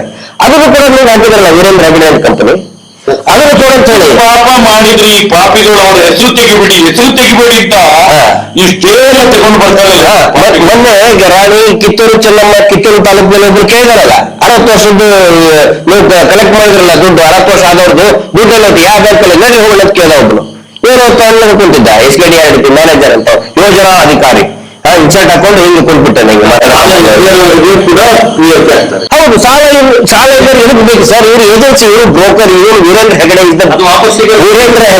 ವೀರೇಂದ್ರ ಜೈನ್ ಒಬ್ಬ ಬ್ರೋಕರ್. ಅವರು ಒಬ್ಬರ 420 ಅವರು ಸರ್. ಅಜ್ಜಿ ಸರ್, ನಾನು ಸಿಟ್ಟು ಬಂದು ಹೇಳ್ತಾ ಇದ್ದೀನಿ. ಯಾಕಂತ ಹೇಳಿದ್ರೆ ವಯಸ್ಸಾದಂತ 60 ವರ್ಷ ದಾಟದಂತ ಅಜ್ಜಿ ಸೇವಿಂಗ್ ಮಾಡಿದ ನಿಂಗೆ ನೀರು ಕುಡಿದಂತ ವೀರೇಂದ್ರ ಜೈನ್ ಊರುಗೋಲನ್ನ, ವಯಸ್ಸಾದ ಕಾಲದಲ್ಲಿ ಊರುಗೋಲನ್ನ ಕಸ್ಕೊಂಡಿದ್ದಾನೆ ಇವನು. ಫ್ರಾಡ್ ಅಲ್ಲ ಇವನು ಫ್ರಾಡ್ ಹೌದಲ್ಲ ಹೇಳಿ. ನನ್ನ ಮಾತು ಬೇಕಾದ್ರೆ ಸುಳ್ಳು ಅಂತ ಹೇಳಿದ್ರೆ ಯಾರು ಬೇಕಾದ್ರೂ ಕೂಡ ನನ್ನ ಪ್ರಶ್ನೆ ಮಾಡಿ ಬಹಿರಂಗವಾಗಿ. ನಾನು ಹೇಳೋದಲ್ಲ, ಜನಗಳು ಕೇಳ್ತಾ ಇದ್ದಾರೆ. ಕಿತ್ತೂರಿನಲ್ಲಿ ಮೊನ್ನೆ ಬರೀ ಕಿತ್ತೂರಿಗೆ ಒಂದು ಸಮಸ್ಯೆ ಅಲ್ಲ, ರಾಜ್ಯದ ಎಲ್ಲಾ ಕಡೆಗಳಲ್ಲಿ ಕೂಡ ಇವ್ರಿಗೊಂದು ಸಂಘ ಮಾಡಬೇಕು ಅಂತಾನೆ ಒಂದು ನಿಯಮ ಇದೆ ಸರ್ಕಾರದಿಂದ. ಹಂಗೇನಾದ್ರು ಇದ್ರೆ ಅವ್ರಿಗೊಂದು ಒಂದು ಗುಂಪು ಮಾಡಿ, ಇವ್ರು ಗುಂಪು ಮಾಡಿಲ್ಲ. SKDRDP ಆ ವಯಸ್ಸಾದವ್ರದ್ದೊಂದು ಗುಂಪು ಮಾಡಿದ್ರು. ಗುಂಪು ಮಾಡಿ ಪ್ರತಿ ವಾರ ಅವ್ರ ಕಡೆ 10 ರೂಪಾಯಿ ಇಸ್ಕೊಂಡ್ರು. 7 ವರ್ಷದಿಂದ ದುಡ್ಡು ಕಲೆಕ್ಟ್ ಮಾಡ್ತಾ ಇದ್ದಾರೆ. ಅವ್ರಿಗೇನಾದ್ರೂ ಇಂತಲ್ಲೇ ಆಸ್ಪತ್ರೆಗೆ ಹೋದ್ರೆ ಅವ್ರನ್ನ ಕೇಳಕ್ ಯಾರೂ ಇಲ್ಲ. ಅವ್ರು ಹೆಲ್ಪ್ ಮಾಡ್ಬೇಕು ತಾನೇ ಅವರು. ಆಸ್ಪತ್ರೆಗೆ ದುಡ್ಡು ಕಟ್ಟೋದು ಏನೂ ಇಲ್ಲ, ಬರೀ ದುಡ್ಡು ತಿಂದ ಮಲಗಿದ್ದಾರೆ. ಇಲ್ಲಿ ಸೀತಾರಾಮ್ ಕರೆಸಿ ನಾವು ಲಾಭಾಂಶ ಕೊಟ್ಟು ಕೋಡ್ ಅಂತ ಹೇಳಿದ್ರೆ 60 ವಯಸ್ಸಾದ ನಾವು ಇಷ್ಟು ಮಾತಾಡಿದ್ವಲ್ಲ, ನಾನೊಂದು ಕೆಲವು MLA ಗಳ ಹತ್ರ ಮಾತಾಡಿದೆ. ನಿಮ್ಗೇನು ಒಂದು ಸ್ವಲ್ಪ ಆದ್ರೂ ಮಾನ ಮರ್ಯಾದೆ, ಜನಗಳ ನೋವು ಇಷ್ಟು ನಾವು ಬೊಬ್ಬೆ ಹೊಡಿತೇವೆ ಅರ್ಥ ಆಗುದಿಲ್ವಾ? ಜನಸಾಮಾನ್ಯರಿಗೆ ತಿಳಿಯುವುದಿಲ್ಲ, ನಿಮ್ಗೆ ತಿಳಿಯುವುದಿಲ್ಲ ಅಂತ ಹೇಳಿ ಏನ್ ಹೇಳ್ತಾರೆ ಗೊತ್ತಾ? ನಮ್ಮ ಹೈಕಮಾಂಡ್ ಅವ್ರ ಜೊತೆಯಲ್ಲಿದೆ, ನಮ್ಮ ಹೈಕಮಾಂಡ್ ಅವ್ರ ಜೊತೆಯಲ್ಲಿದೆ ಅಂತ ಹೇಳ್ತಾರೆ. ಹಾಗಾದ್ರೆ ಹೇಗೆ ಸರ್ ಇದು ಎಂತದ್ದು? ಇದು ನರೇಂದ್ರ ಸ್ವಾಮಿ ಸುಮ್ಮನೆ ಆಗ್ಬಿಟ್ರು, ಸೈಲೆಂಟ್ ಆಗ್ಬಿಟ್ರು, ಎಕ್ದಮ್ ಸೈಲೆನ್ಸರ್ ಇಟ್ಟುಬಿಟ್ರು. ನರೇಂದ್ರ ಸ್ವಾಮಿ ಅಂತೂ ಅವ್ರಿಗೆ ಎಲ್ಲ ವಿಚಾರಗಳು ಗೊತ್ತಿದೆ, ಬಾಯಿ ಸೈಲೆನ್ಸರ್ ತುಳಿದ್ಬಿಟ್ರು. ಏನು ಮಾತಾಡ್ಲಿಕ್ಕೆ ಆಗುದಿಲ್ಲ. ಏನು ಗೊತ್ತದು, ಇವರು ಊರುವುದು ಅಲ್ಲಿಗೆ ಡೆಲ್ಲಿಯಲ್ಲೇ ಇಟ್ಕೊಳ್ಳೋದು. ಇವ್ರಿಗೆ ಇದು ಸಂದೆಲ್ಲ ಲೆಕ್ಕಕ್ಕಿಲ್ಲ. ಈ MLA MLC ಈ MP ಗಿಂಪಿ ಯಾವುದೇ ಲೆಕ್ಕಕ್ಕಿಲ್ಲ. ಯಾರು ಇದ್ದಾನಲ್ಲಿ ಅಪ್ಪ, ರಾಜಕೀಯ ಪಕ್ಷದ ಅಪ್ಪ ಇರ್ತಾರಲ್ಲ, ಅಲ್ಲೇ ಹೋಗಿ ಇವ್ರದ್ದು ಡೀಲ್. ಇದೆಲ್ಲ ಸಾವಿರ ಕೋಟಿಯ ಡೀಲ್. ಹೇಳ್ಬೇಕಂದ್ರೆ ಒಂದು ದಿನ ಸಾಕಾಗೋದಿಲ್ಲ. ಈಗ ರಾತ್ರಿ ಎಲ್ಲ ನಾವು ಹೇಳ್ತಾ ಇದೀವಿ, ಕೂಗ್ತಾ ಇದೀವಿ ಬೇಕಾರೆ. ಆದ್ರೆ ಹೇಳ್ಬೇಕಂತ ಹೇಳಿದ್ರೆ ಒಂದು ವಾರ ಒಂದು ತಿಂಗಳು ಸಾಕಾಗುದಿಲ್ಲ. ಅರಿವು ಮೂಡಿಸುವಂತ ಕಾರ್ಯಕ್ರಮಗಳು ಪ್ರತಿಭಟನೆಗಳು ಮಾಡ್ಬೇಕು ಅಂತ ಹೇಳ್ತಾ ಇದ್ದಾರೆ. ಯಾವಾಗ ಶುರು ಮಾಡ್ತೀರಾ? ಅಲ್ಲ, ನಡೀತಾನೆ ಇದೆ ಈಗ, ಪ್ರತಿದಿನ ನಡೀತಾ ಇದೆ. ಇಷ್ಟು ಬೆಳವಣಿಗೆ ಹೋರಾಟ ಅಲ್ವಾ? ಬೀದಿ ಹೋರಾಟ ಮಾಡ್ಬೇಕು, ಬೀದಿ ಹೋರಾಟ ಮಾಡ್ಲೇಬೇಕು. ಜನಗಳಿಗೆ ನಾವು ಗ್ರಾಮಸ್ಥರಿಗೆ, ಸಂಘದ ಸದಸ್ಯರಿಗೆ ನಾನು ಹೇಳಕ್ಕೆ, ನೀವು ಮೊದಲು ಗ್ರಾಮದವರು ಒಗ್ಗಟ್ಟಾಗಿ, ಗ್ರಾಮಸ್ಥರು ಮೊದಲು ಒಗ್ಗಟ್ಟಾಗಿ. ಯಾಕಂತ ಹೇಳಿದ್ರೆ ಸಂಘದ ಸದಸ್ಯರು ನೀವು 10ರಲ್ಲಿ 2 ಜನ ನೀವು ನಿಮ್ಮ ನೋಟ್ಬುಕ್ಕಲ್ಲಿ ಬರೆದುಬಿಡಿ, ನಮಗೆ ವಾರ ಕಟ್ಟಕ್ ಆಗುದಿಲ್ಲ, ನಾವು 3 ತಿಂಗಳಿಗೊಮ್ಮೆ ಕಟ್ಟೋರು, ಬ್ಯಾಂಕ್ ನಿಯಮದ ಪ್ರಕಾರ ಬ್ಯಾಂಕಿಗೆ ಕಟ್ತೀವಿ. ನಮಗೆ ತುಂಬಾ ಫೋನ್ ಬರ್ತದೆ. ಬರಲಿ, ಪುಸ್ತಕದಲ್ಲಿ ಬರಲಿ. ಸರ್, ನೀವು ವೇದಿಕೆಯಲ್ಲಿ ನಿಂತ್ಕೊಂಡು ಮಾತಾಡೋದು ನಮ್ಗೆ ತುಂಬಾ ಇಷ್ಟ ಆಗ್ತಿದೆ. ತುಂಬಾ ದಿವಸ ಆಯ್ತು ನೀವು ಯಾವಾಗ ವೇದಿಕೆಗೆ ಬರ್ತೀರಿ ಅಂತ ನಾನು ಹೇಳಿದೆ. ವೇದಿಕೆಗೆ ಬರುವಂತ ದಿನ ಆದಷ್ಟು ಬೇಗ ಇದೆ, ನೀವೆಲ್ಲ ತಯಾರಾಗಿರಿ. ಕರೆ ಕೊಟ್ಟ ತಕ್ಷಣ ನಮ್ಮ ಹೋರಾಟಕ್ಕೆ ಬಂದು ನೀವು ನಿಂತರೆ ಸಾಕು. ನಮ್ಗೆ ಇವತ್ತು ಹೋರಾಟಕ್ಕೆ ಬೇರೆ ಯಾವುದು ಬೇಡ, ಲಾಠಿ ಬೆಣ್ಣೆ ಕಲ್ಲು ಗಿಲ್ಲು ಯಾವುದು ಬೇಡ. ನಾವು ಅಧಿಕೃತವಾಗಿ ಬಂದು ಮಾರ್ಗದ ಮಧ್ಯದಲ್ಲಿ ನಿಲ್ಲುವುದೇ ಹೋರಾಟದ ಶಕ್ತಿ. ಹೋರಾಟದ ಶಕ್ತಿ. ಜನಸಂಖ್ಯಾ ಬಲ ಬೇಕು ನಮ್ಗೆ, ಇವತ್ತು ಜನಶಕ್ತಿ ಬೇಕು ನಮ್ಗೆ. ಇಷ್ಟು ಮಂದಿ ಇವರ ವಿರುದ್ಧ ಇದ್ದೇವೆ ಅಂತೇಳಿ ಅಷ್ಟನ್ನು ನೀವು ಮಾರ್ಗದಲ್ಲಿ ನಿಂತು, ನಾವು ಕರೆ ಕೊಟ್ಟ ದಿವಸ ಮಾರ್ಗದಲ್ಲಿ ನಿಂತು ತೋರಿಸಿ. ಅದೇ ನಾವು ಮಾತಾಡೋದು ಬಿಡಿ, ಜನಗಳು ಇವತ್ತು ಮಾರ್ಗದ ಮಧ್ಯದಲ್ಲಿ ಬಂದು ನಿಂತ್ಕೊಳ್ಬೇಕು. ಈ ಹೋರಾಟಕ್ಕೆ ನಮ್ಮ ಬೆಂಬಲ ಇದೆ. ಸೌಜನ್ಯ ಹೋರಾಟಗಾರರು ಕರೆಯನ್ನು ಕೊಟ್ಟಿದ್ದಾರೆ, ನಾವು ಇವತ್ತು ಪೂರ್ತಿ ಮಾರ್ಗದಲ್ಲಿದ್ದೇವೆ ಅಂತೇಳಿ.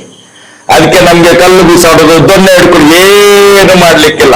ಬರೇ ಬಂದು ಮಾರ್ಗದ ಮಧ್ಯದಲ್ಲಿ ಒಂದು ಕಡೆಯಲ್ಲಿ ನಿಂತ್ಕೊಳ್ಳುವಂಥದ್ದು, ನಮ್ಮ ಜನಶಕ್ತಿಯನ್ನು ತೋರಿಸುವಂಥದ್ದು, ಜನಾದೇಶವನ್ನು ತೋರಿಸುವಂಥದ್ದು. ಆಗ ಸತ್ಯಕ್ಕೆ ಜಯ ಆಗ್ತದೆ. ಆದಷ್ಟು ಬೇಗ ಕಾಲ ಸನ್ನಿಹಿತವಾಗಿದೆ. ಮುಂದಿನ ದಿನಗಳಲ್ಲಿ ನಮ್ಮ ಕರೆಗೆ ನೀವು ತಯಾರಾಗಿರಿ, ಸತ್ಯವನ್ನು ತಿಳ್ಕೊಳ್ಳಿ. ನಾವು ಹೇಳ್ಕೊಳ್ತಂತ ಬೇರೆ ಬೇಡ, ನೀವು ಬರುವುದು. ಇವತ್ತು ಮಟ್ಟಣ್ಣವ್ರು ಇರ್ಲಿ, ಸೌಜನ್ಯ ಹೋರಾಟಗಾರರು ಇರ್ಲಿ, ನಾವಿರ್ಲಿ, ಸಂಚಾರಿ ಇರ್ಲಿ, ರವೀಂದ್ರ ಶೆಟ್ಟಿ ಇರ್ಲಿ, ನಮ್ಮ ತಮ್ಮಣ್ಣ ಶೆಟ್ಟಿ ಇರ್ಲಿ, ಪ್ರಸನ್ನ ರವಿ ಇರ್ಲಿ, ದಿನೇಶ್ ಗಾಣಿಗೆ ಇರ್ಲಿ, ಯಾರು ಹೋರಾಟಗಾರರು ಇರ್ಲಿ, ನಾವು ಹೇಳಿದ್ರು ಕೇಳೋದು ಬೇಡ. ನೀವು ಏನ್ ಹೇಳ್ತಿದ್ದಾರೆ, ಸತ್ಯವನ್ನು ಅರಿತುಕೊಳ್ಳಿ, ಸೌಜನ್ಯ ಹೋರಾಟದ ಬಗ್ಗೆ ಆತ್ಮಾವಲೋಕನ ಮಾಡ್ಕೊಳ್ಳಿ. ಸುಪ್ರೀಂ ಕೋರ್ಟ್ ವಿಚಾರ ಏನ್ ಮಾಡಿದೆ? ಈಗ ಏನಂತಂದ್ರೆ, ತಾವು ಕೇಳೋ ಪ್ರಶ್ನೆ ಅಂತ ನನಗೆ ಅರ್ಥ ಆಗ್ತದೆ. ಸುಮಾರು ಜನ ಯಾವಾಗ ಲೇಟ್ ಆಯ್ತು ಅಂತ. ಕೊನೆಯದಾಗಿ ಒಂದೇ ಒಂದು ಮಾತು ಹೇಳ್ತೇನೆ. ಎಲ್ಲರೂ ಹೇಳ್ತಾರಲ್ಲ ಪಾಪದ ಕೊಡ ತುಂಬಬೇಕು ಅಂತ ಹೇಳಿ. ಹೌದಾ? ಪಾಪದ ಏನು ಕೊಡ, ಆದ್ರೆ ಇಲ್ಲಿ ತುಂಬಬೇಕಾಗಿರೋದು ಕೊಡ ಅಲ್ಲ, ಟ್ಯಾಂಕರ್. ಪಾಪದ ಟ್ಯಾಂಕರ್ ತುಂಬಬೇಕು. ಕೊಡ ತುಂಬೋದಕ್ಕೆ ಟ್ಯಾಂಕರ್ ತುಂಬೋದಕ್ಕೆ ಸ್ವಲ್ಪ ಟೈಮ್ ವ್ಯತ್ಯಾಸ ಆಗ್ತದೆ.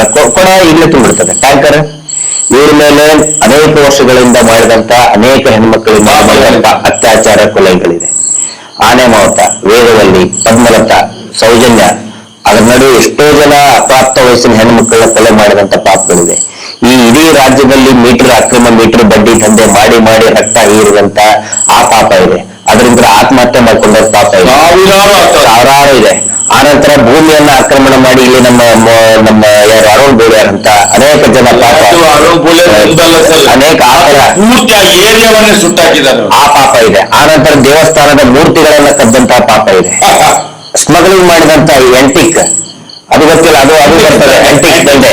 ನಾವು ದೇವಸ್ಥಾನವನ್ನ ಪುನರ್ನಿರ್ಮಾಣ ಮಾಡ್ತೀವಿ ಅಂತ ಹೇಳ್ತಾರಲ್ಲ, ಅಲ್ಲಿರುವಂತ ಹಳೆ ಶಿಲೆಗಳನ್ನ ಕದ್ದು ಮಾರಾಟ ಮಾಡುವಂತ ಒಬ್ಬ ಅಪ್ಪಟ ಜೈನರು ಪತ್ರಕರ್ತರು ಬಿಡಿಯಾಗಿ ಯಾವ ಬಸದಿಯ ಎಷ್ಟೆಷ್ಟು ಪುರಾತನ ಕಾಲದ ಮೂರ್ತಿಗಳನ್ನು ಕೊಂಡೋಗಿದ್ದಾರೆ ಅಂತೇಳಿ, ಮತ್ತು ಅಲ್ಲಿಯ ಶಿಲಾಶಾಸನಗಳನ್ನು ಎಲ್ಲ ನಾಶ ಮಾಡಿದ್ದಾರೆ ಅಂತ ಹೇಳುವಂಥದ್ದು ನನಗೆ 2013 ಫೋನಿನ ಮುಖಾಂತರ ಶೆಟ್ರೆ ನಮ್ಮನ್ನು ಉಳಿಸಿದ್ರಿ ನೀವೆಲ್ಲ ಅಂತೇಳಿ. ನಮ್ಮ ಜೈನ ಬಸದಿಗಳನ್ನು ಉಳಿಸಿದ್ರಿ, ಹಳೆಯ ಪಳೆಯುಳಿಕೆಗಳನ್ನು ಉಳಿಸಿದ್ರಿ ನೀವು ಅಂತೇಳಿ ನನಗೆ ಧನ್ಯವಾದ ಹೇಳಿದ್ದಾರೆ. ಆಗ ಆ ಪಾಪ ಇದೆ, ಅವೆಲ್ಲ ನಿಮ್ ದೇವರ ಮೂರ್ತಿಯನ್ನ ಕದ್ದ ಪಾಪ ಇದೆ. ಆನಂತರ ಅಣ್ಣಪ್ಪ ಸ್ವಾಮಿ, ಮಂಜುನಾಥ ಸ್ವಾಮಿಯನ್ನ ಮುಂದಿಟ್ಟು ವ್ಯಾಪಾರ ಮಾಡಿದಂತ, ಬಡ್ಡಿ ದಂಧೆ ಮಾಡಿದಂತ ಪಾಪ ಇದೆ. ಇದೆಲ್ಲವೂ ಕೂಡ ಒಂದು ಟ್ಯಾಂಕರ್ ಅಲ್ಲೇ ತುಂಬಿಸಕ್ಕಾಗತ್ತೆ, ಕೊಡದಲ್ಲಿ ತುಂಬಿಸಕ್ಕಾಗತ್ತಾ? ಇಲ್ಲಲ್ಲ. ಪಾಪದ ಟ್ಯಾಂಕರ್ ತುಂಬಬೇಕು. ಪಾಪದ ಟ್ಯಾಂಕರ್ ತುಂಬಿದೆ ಅಂತ ಅದು ತುಂಬಾ ಟೈಮ್ ತಗೋತದಲ್ಲ, ಅದು ಕೂಡ ಟ್ಯಾಂಕರ್ ಕೂಡ ತುಂಬಿದೆ. ಪಾಪದ ಕೊಡ ಅಲ್ಲ, ಏನು ಪಾಪದ ಟ್ಯಾಂಕರ್ ಈಗ ತುಂಬಾ ಬಂದಿದೆ. ಸ್ವಲ್ಪ ದಿನದಲ್ಲಿ ನೋಡಿ ಎಲ್ಲ ಒಂದು ಒಳ್ಳೆಯ ನಿರ್ಣಯ ಖಂಡಿತ ಬರ್ತದೆ. ನಮ್ಮ ಕೆಲಸ ಏನ್ ಹೇಳಿ, ಇವರ ಪಾಪಗಳನ್ನ, ಇವ್ರು ಮಾಡಿದಂತ ಅಪರಾಧಗಳನ್ನ ಬಯಲು ಮಾಡಬೇಕಾಗಿತ್ತು. ಖಂಡಿತ ನಾವು ಮಾಡ್ತಾ ಇದ್ದೀವಿ. ಕಾನೂನಿನ ಹೋರಾಟ ಅತ್ಯಂತ ಶಿಸ್ತುಬದ್ಧವಾಗಿ ಮಾಡ್ತಾ ಇದ್ದೀವಿ. ಮಹೇಶ್ ಶೆಟ್ಟರ್ ನೇತೃತ್ವದಲ್ಲಿ ಶಿಸ್ತುಬದ್ಧವಾದಂತಹ ಹೋರಾಟ, ಸಂಘಟಿತವಾದಂತಹ ಹೋರಾಟ, ಕಾನೂನುಬದ್ಧವಾಗಿಯೂ ಕೂಡ ಶಿಸ್ತುಬದ್ಧವಾದ ಒಂದು ಹೋರಾಟ ನಡೀತಾ ಇದೆ.